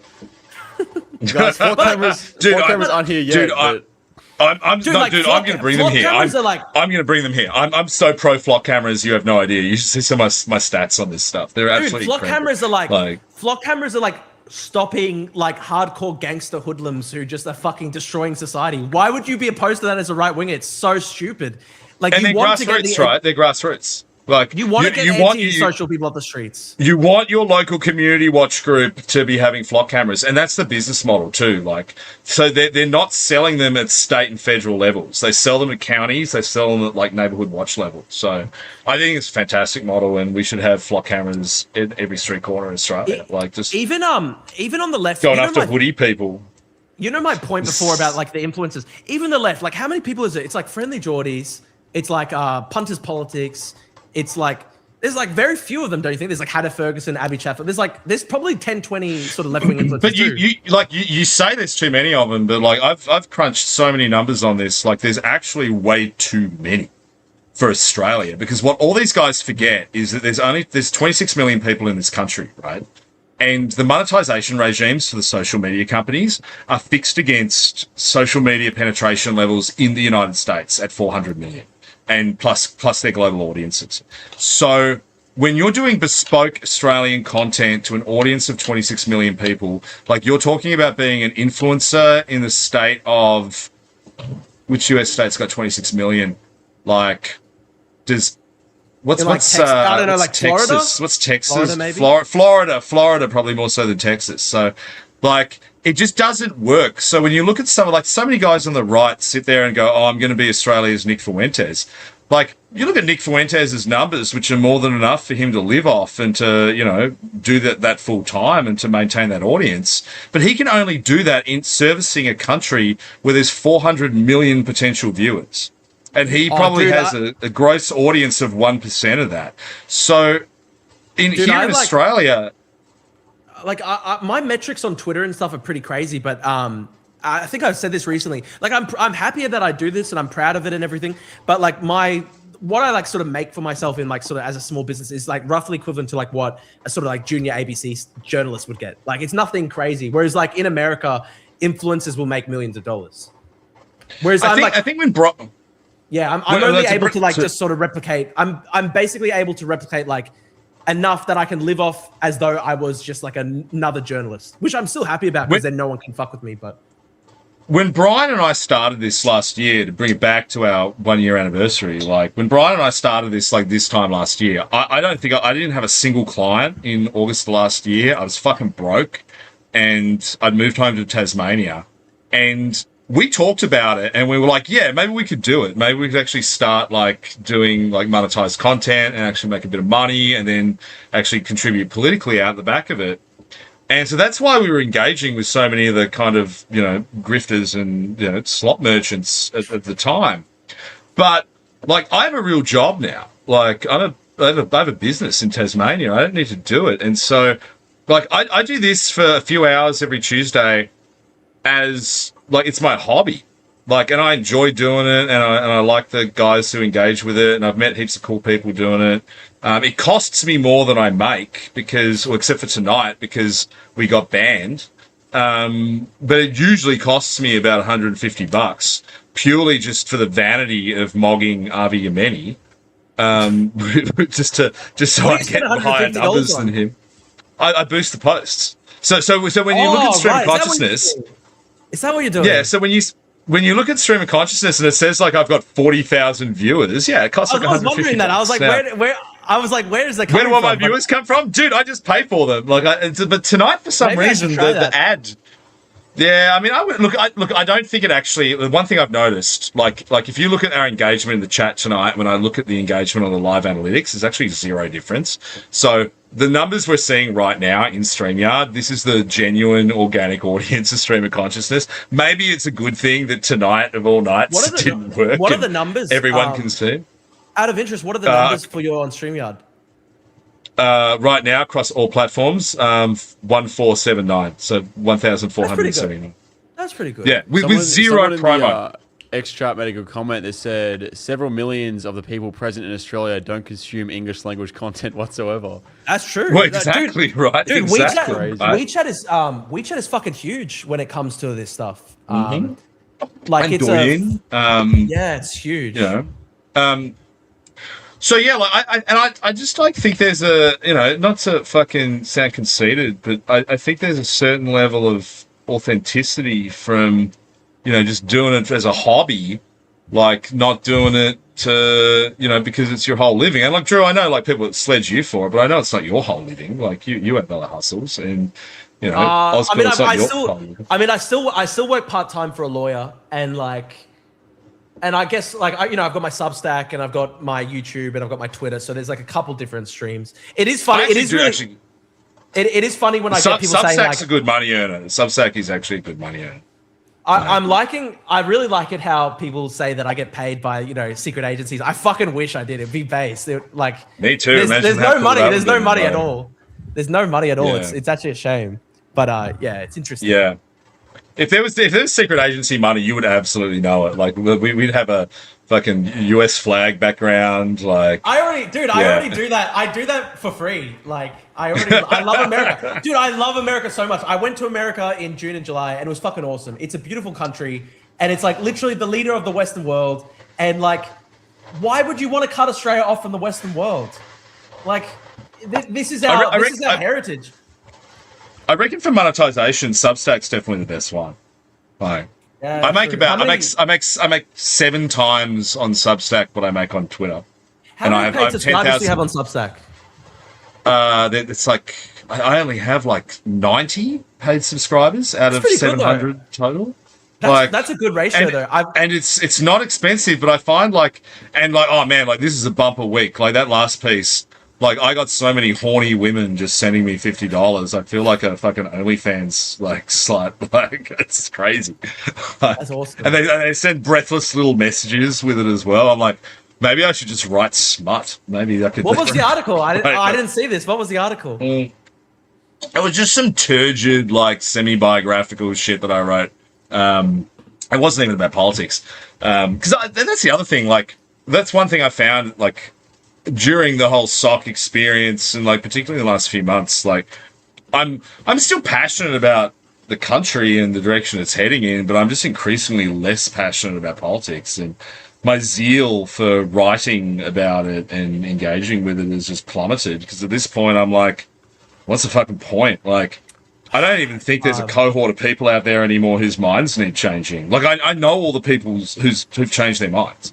So what's one more hot take gonna do? Like, sometimes I get doomer-pilled. Sometimes I get doomer-pilled, and like I think to myself, like, fuck, I wish I had been able to do like a film director or something like that. Like, because sometimes politics can be super doomer-pilling, and like, you get a lot of like. The funny thing is, like, I always got this. Oh, Drew did it for money, blah blah blah. Dude, you could make so much more money in such an easier life not talking about politics. There's all these people who hate you in politics, want to kill you all the time. Like, it's honestly not that good. It's genuinely not that good at all. Yeah, and I mean, I didn't have like terrible experiences with it. Like, it, gave me all the skill sets that I have today, and I met a lot of cool people. But like, now that I work predominantly in the private sector, like, the main thing I get agitated about now is the business side of things, and I'm almost becoming like an IPA guy. Like, not quite that lame, but I definitely spend more time thinking about, like, the woeful state of business confidence and how we can, make it easier to build stuff and manufacture stuff than I do. You know what's funny? Like, a couple of years ago, like, I used to be like, I'm saying even before, like, okay, this post my shift to right wing or whatever, but like for a long time, like, I used to always be like, oh, neoliberalism's cringe. Even when I was like right wing, I'd be like, neoliberalism's cringe and stuff like that. But then when you look at like the alternatives, which is like Peronism and shit, like, it's shit. It's just slop. Like, I don't know, like every time you, like, I don't know, I think there's a balance you can get right, because like I like state directed investment. Like, I thought like Trump taking a stake in Intel was based and everything. But then if you go too far with like getting too much government intervention in the economy, it seems to just end up producing slop. It does seem like I know it's like kind of like cringe to be like an economic libertarian and stuff like that, but genuinely, like, to be honest, like, for a long time, like, JD Vance would say stuff like, oh, GDP is cringe, like, don't judge a country by GDP. But when you start trying to judge a country not by GDP, like, do we want Australia to become poor and slop and like, Argentine level third worldification? I don't know, like, am I making sense right now? I'm trying to communicate. I do get where you're coming from, but I was just actually logging into the X chat to see what people are saying, and there's a real disconnect in kind of tone between our nice sedate YouTube and for some reason a handful of X posters on the stream, and watching what people are actually saying on the X chat. So I'm going to read some of them out because I can't put them up on screen. Flush Left Poison said, he was talking about my Substack. It was about some dead ex-girlfriend. Yes, very reductive, Flush Left Poison. I noticed you've been here from the beginning as well, and I'm suspicious of who you are because you don't have a profile pic and you've been relentlessly negative. Sneed says McGowan should become a worst boyfriend ever clone. Except I can't because I'm not that handsome. Jordan Ditloff, libertarian candidate, checked in. He's checking in to see what us reprobates are doing. A lot of guys are talking about Palantir and a certain Israelite tribe. Palantir's based. Like, did you see that thing today? Where that was awesome when Joe Lonsdale said, like, we want Palantir to kill communists. Like, I'm not fully endorsing that because I don't want to be rounded up by the Australian security forces. But it's a pretty beautiful vision in many ways. Someone called That Proud White Bloke actually did a full end chain in the chat. So I'm thinking like the chat's kind of dead at this point. They're probably like all leaving. So we might have to put a pin in it like that. Who are we waiting for? Well, I was waiting for Selena. I actually messaged Selena before and she said she might come on, but Interesting.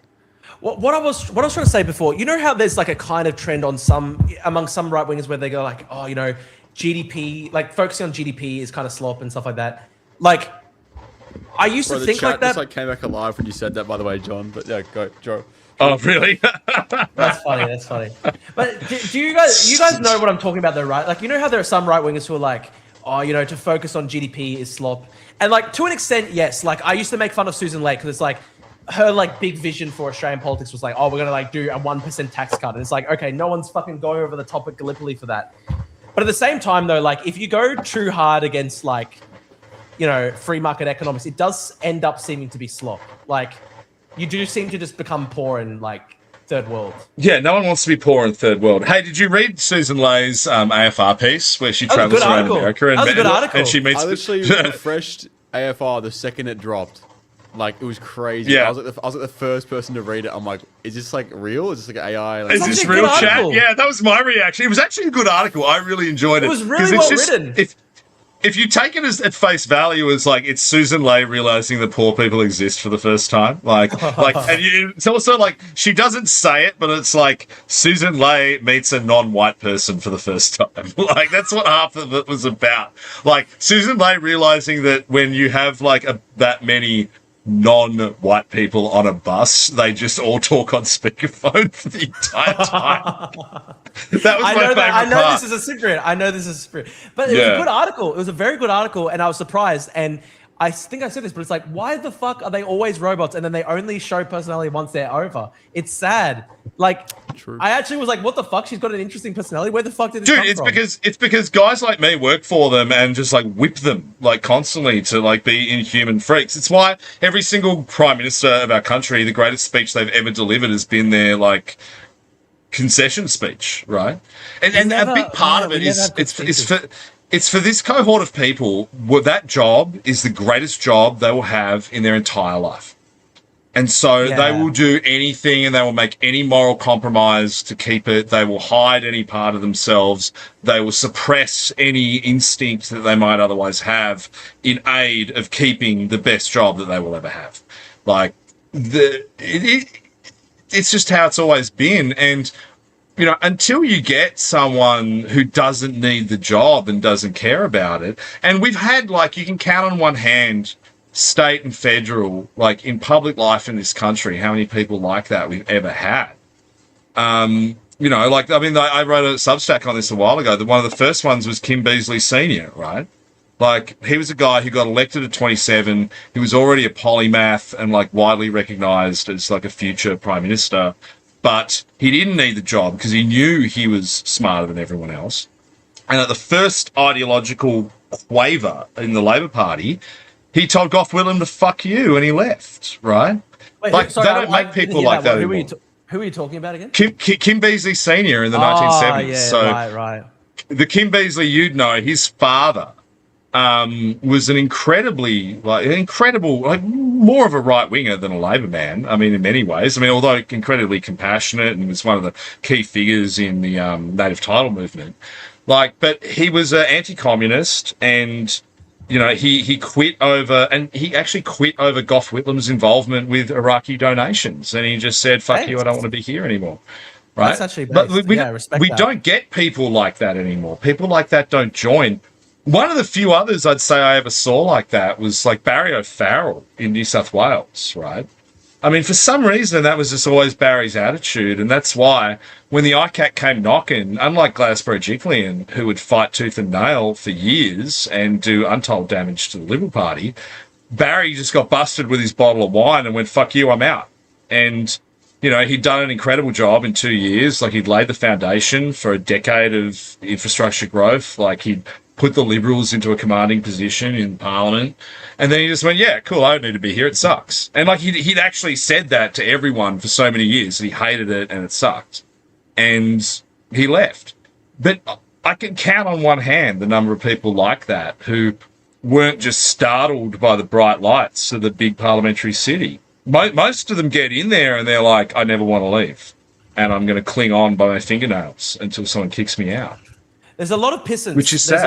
There's a lot of like very like low IQ pissants who could never really do anything else.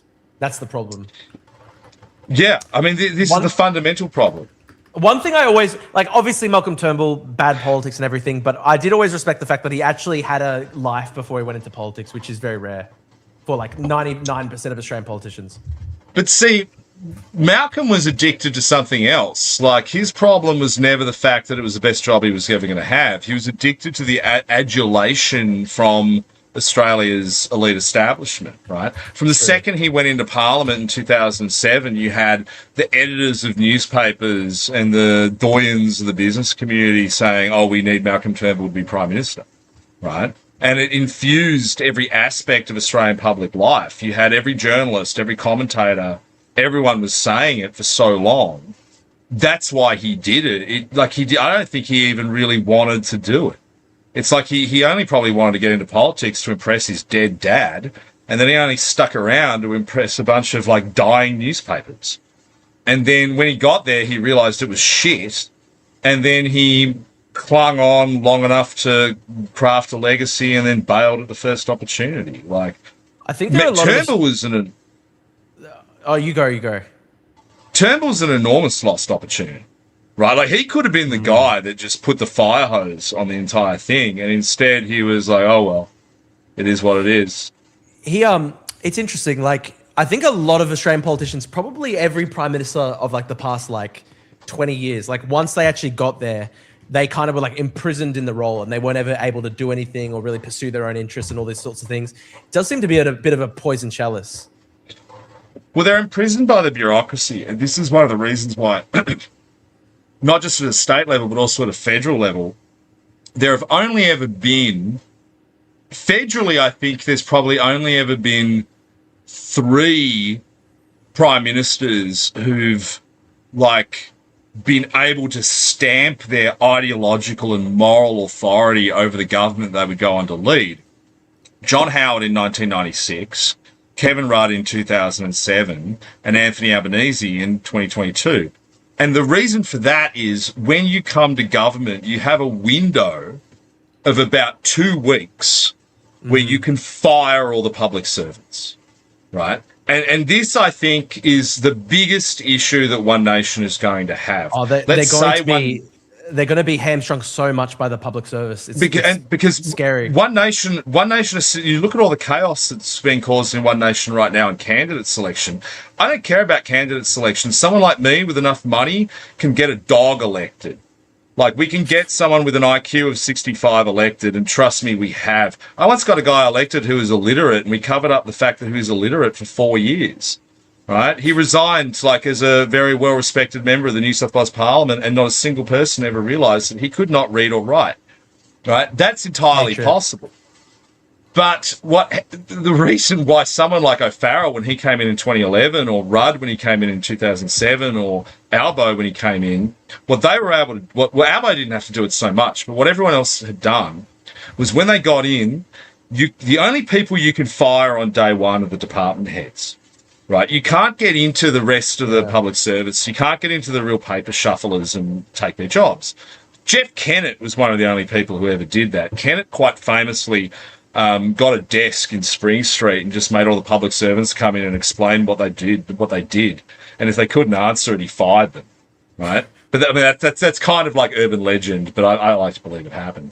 But you only have this really narrow window to do that.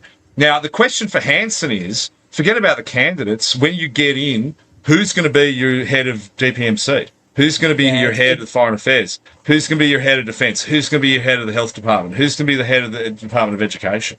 It is a bit scary because that's a way that like the sort of bureaucratic, machine can really just like subvert Australian democracy. Like you can just basically stop any policy you don't like. And if you don't do that, you're fucked, and you can't do anything you want. And that's the enduring lesson I have from being working for oppositions that came to government, is that if you don't get right in there with a hot knife straight away, if you become captured by the bureaucracy and you get on their teat, you're never going to do anything. It just becomes yes minister in there. This is why it's really one of the biggest long-term challenges for the right is there's a big sort of dearth of elite human capital, and you need like really smart people who are willing to both willing and able to like be the head of the Department of Education, be the head Yeah. of like all these different public services. Well, that's why if it was me, I just run the entire government by going on Twitter and getting every guy with like I get buyback capital, fuckwit capital, like all the Finbros with capital in there. I'd appoint them to the Future Fund, Treasury, Department of Finance. Actually, would probably do a I'd good just run job. it that way. Yeah, I I reckon like that's get what I do. Misha, like Misha from Twitter, just get him to have some big role. Like, just No, Misha would be my head of Department of Prime Minister and Cabinet. I he's met a fucking Misha for the smart first guy. time.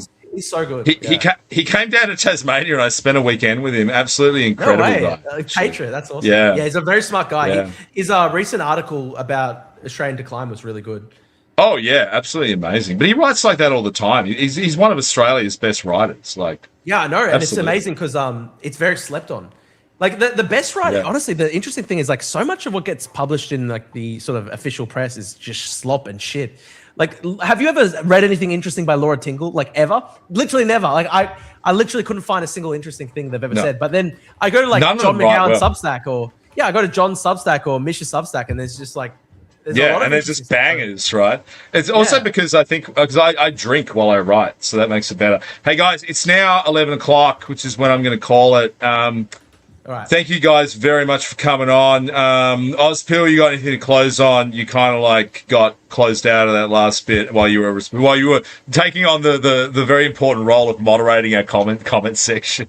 Yeah, just like even before getting to like a one nation government, it's just like their candidates going right back to the start of the stream, like talking about 2016 and lessons Australians can learn. It's insofar as like the ministerial positions matter. It's like I don't think we can even think that far ahead right now. It's like, is it going to be a party full of Jason Virgos and David Farleys, or is it going to be a party of Corey Bernardis? Oh, it's a little rhyme. You know what I mean? Like, we're going to have like actually right wing. That's like, really people good, who are- actually. We could do a song out of that. Actually, David Farley is very bad. Did you see he was trying to counter signal Pauline Henson the other day by saying that he really liked Mardi Gras. It's like, why? Yeah, Who are you trying to win over? Like, literally, who's gonna be like, oh yeah, I don't like the rest of One Nation, but Farley, he's a reasonable bloke.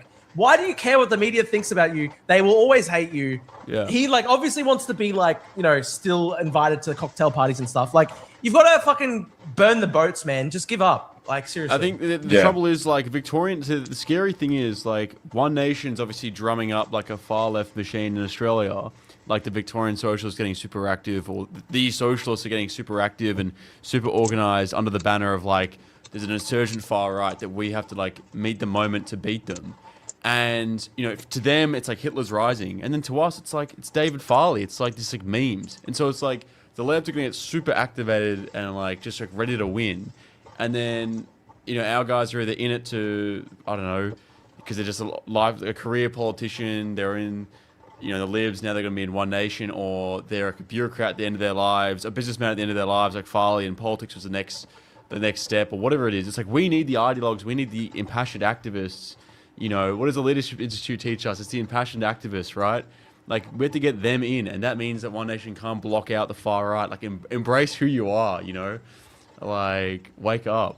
It's 100%, man. Otherwise, like, we're gonna have like our democratic socialists like take over the left in Australia, and the right would just be unorganized, like not ready to fight back, and we're gonna get steamrolled, like worse than they are now in America. In the pending midterms. Interesting. I do think though, like I encourage people to read Dr. Dr. Cunley Druckpa on Twitter. Like, he makes some pretty good points about the importance of not scaring the hose and pantsuit deportations. Like, if you come across very reasonable and like don't freak people out, you can have a lot of leeway. Like, look at that interesting like. There's that interesting thing the other day where there was that like sort of Yimby Institute, which is completely made up of like lefties. And like even they were like, okay, we accept we have to stop migration and we have to deport people. And even they were saying that. So it's interesting. Like, I think if you present as reasonable and you're not out there screaming the N-word and you're actually just like able to be articulate without slurs and all these sorts of things, I think it's important. We win over the middle class. We win over normal people. Don't freak people out. But it's like we kind I actually try to be moderate. Like, Yeah, One Nation's I try to be polling moderate. so like well right now. Like, we have won over. Well, no, maybe I shouldn't say like we, but like what One Nation represents is winning. But it's like, what are they going? What they're going to do? They're only at 20. it's only around 25, 26% though, right? Like, and you have to think as well, because a lot of the people who are still rusted on Liberals might preference against them. At this point, unfortunately, still the TPP has like Labor still forming the next government. So even though there's been this amazing and incredible, popular vote surge, right? Like, it's still not in a position where an alternative government would be formed. And I think that's like destroy what's left of the coalition, fucking caricaturize Hastie, Total and Liberal violently death. shake down the Liberal Party, and then what's left of the Labor Party just like non-stop broadcasts like Notice the News, immigrant crime, immigration stats, free speech. Look, I was very hasty. Gras. I was very hasty pilled, and it's very sad to see. Like over the past couple months, I think he's been trying to win over left-leaning people, and I think it's very, very sad to see that. Like, he's like the darling Hastie's of the a left. disaster. Even Albo like was in Parliament saying, "Oh, like Hastie's like a good opposition," like, and then Patricia Cavellos, whatever her name is like giving him puff pieces. Like they so obviously want their opposition to be people like Hastie because it's easy to like still go through like left-wing progression when it's just guys like him who put the handbrake on. Whereas Pauline you're gone. I think like if you're not fundamentally challenging the Overton window, etc., then a lot of leftists will see you as polite opposition, and they will kind of see you. And let me say, like, I'm not endorsing going full psycho like Nick Fuentes style, etc., etc. I'm just saying though, like, if you're someone like, unfortunately, like someone like David Farley, and you're still trying really hard to be invited to like sort of like left-wing cocktail parties and stuff like that, like, that's just ultimately that's failure mode for the right. 100% it's the failure mode of the right. We blocked out the far right instead of blocking out these moderates. Like we're gonna castrate it. Like we just gotta. Well, like maybe why, we need to embrace the Nick Fuentes. Well, look, like here's the thing though. Like, why does David Farley... bit of Fuentes, like a little bit. Why does David Farley want to be friends with people who think that like Hannah Ferguson and like Purple Pingers have something interesting to say? Don't you think? Like if you look at the sort of establishment media class in Australia, they're people who like Purple Pingers. They're people who like Hannah Ferguson. They'll be like, oh, Purple Pingers, he's a little bit of a radical, but he's helping the poor people and stuff like that. Like they fundamentally don't care that these people are like hardcore psycho communists. Like Hannah Ferguson presents herself as kind of like a left winger. Like she doesn't present herself as Marxist-Leninist, but she endorsed like the murder of somebody who was ultimately at the end of the day like a milquetoast centre-right conservative. That was what Charlie Kirk was. People presented him as this neo-Nazi. He was a milquetoast centre-right conservative, and she was saying it's great that he got killed. And David Farley wants to be invited to the same cocktail parties where like Hannah Ferguson's invited. And ultimately, if you want to be invited to the same cocktail parties as Hannah Ferguson, then you haven't done your job on the right wing, obviously. That's just obvious. Like it just should be obvious. You shouldn't be people no who one's like going Hannah to parties Ferguson with Hannah like Ferguson. Yeah. You shouldn't Guys, be we gotta invited to parties where communists are invited. Yeah. Basically, we got to wrap it up, guys. So thank you, Drew and Ozpill, for coming on to the Stream of Consciousness for our first year online with our grossly low numbers. We've been doing this for 3 hours now, and we cracked 1,500. So well done, sock puppets and sociopaths. We'll be back next Tuesday. I hopefully disavow as well. with I'm disavowing. So Drew has disavowed it. Ozpill only has. I don't think I said anything particularly moderate tonight. So what the fuck is that? What the fuck is that, Drew? What is that? I don't know what is that? I think my cousin gave it to me as a joke, and I just have it now. Yeah. Okay. I want to All actually. right. Well, we'll get you a vape for the next episode, guys. Thanks heaps for coming on. Right. Thank you for See you, everything guys. you've done for the Australian right in the last 12 months. And we're going to keep fighting for the next 12 months. We'll see everyone out at Hugo Ozpill's free speech events in August. Drew will be at. Drew is endorsing it. The Drew will be at. Yeah, he will not be disavowing that. Support your local right-wing content creator. Don't forget to like and subscribe, or don't. And because we're not getting monetized, because I'm going to play us out with another Neon Genesis Evangelion banger. So see you guys. Bye. Stay conscious. Yeah.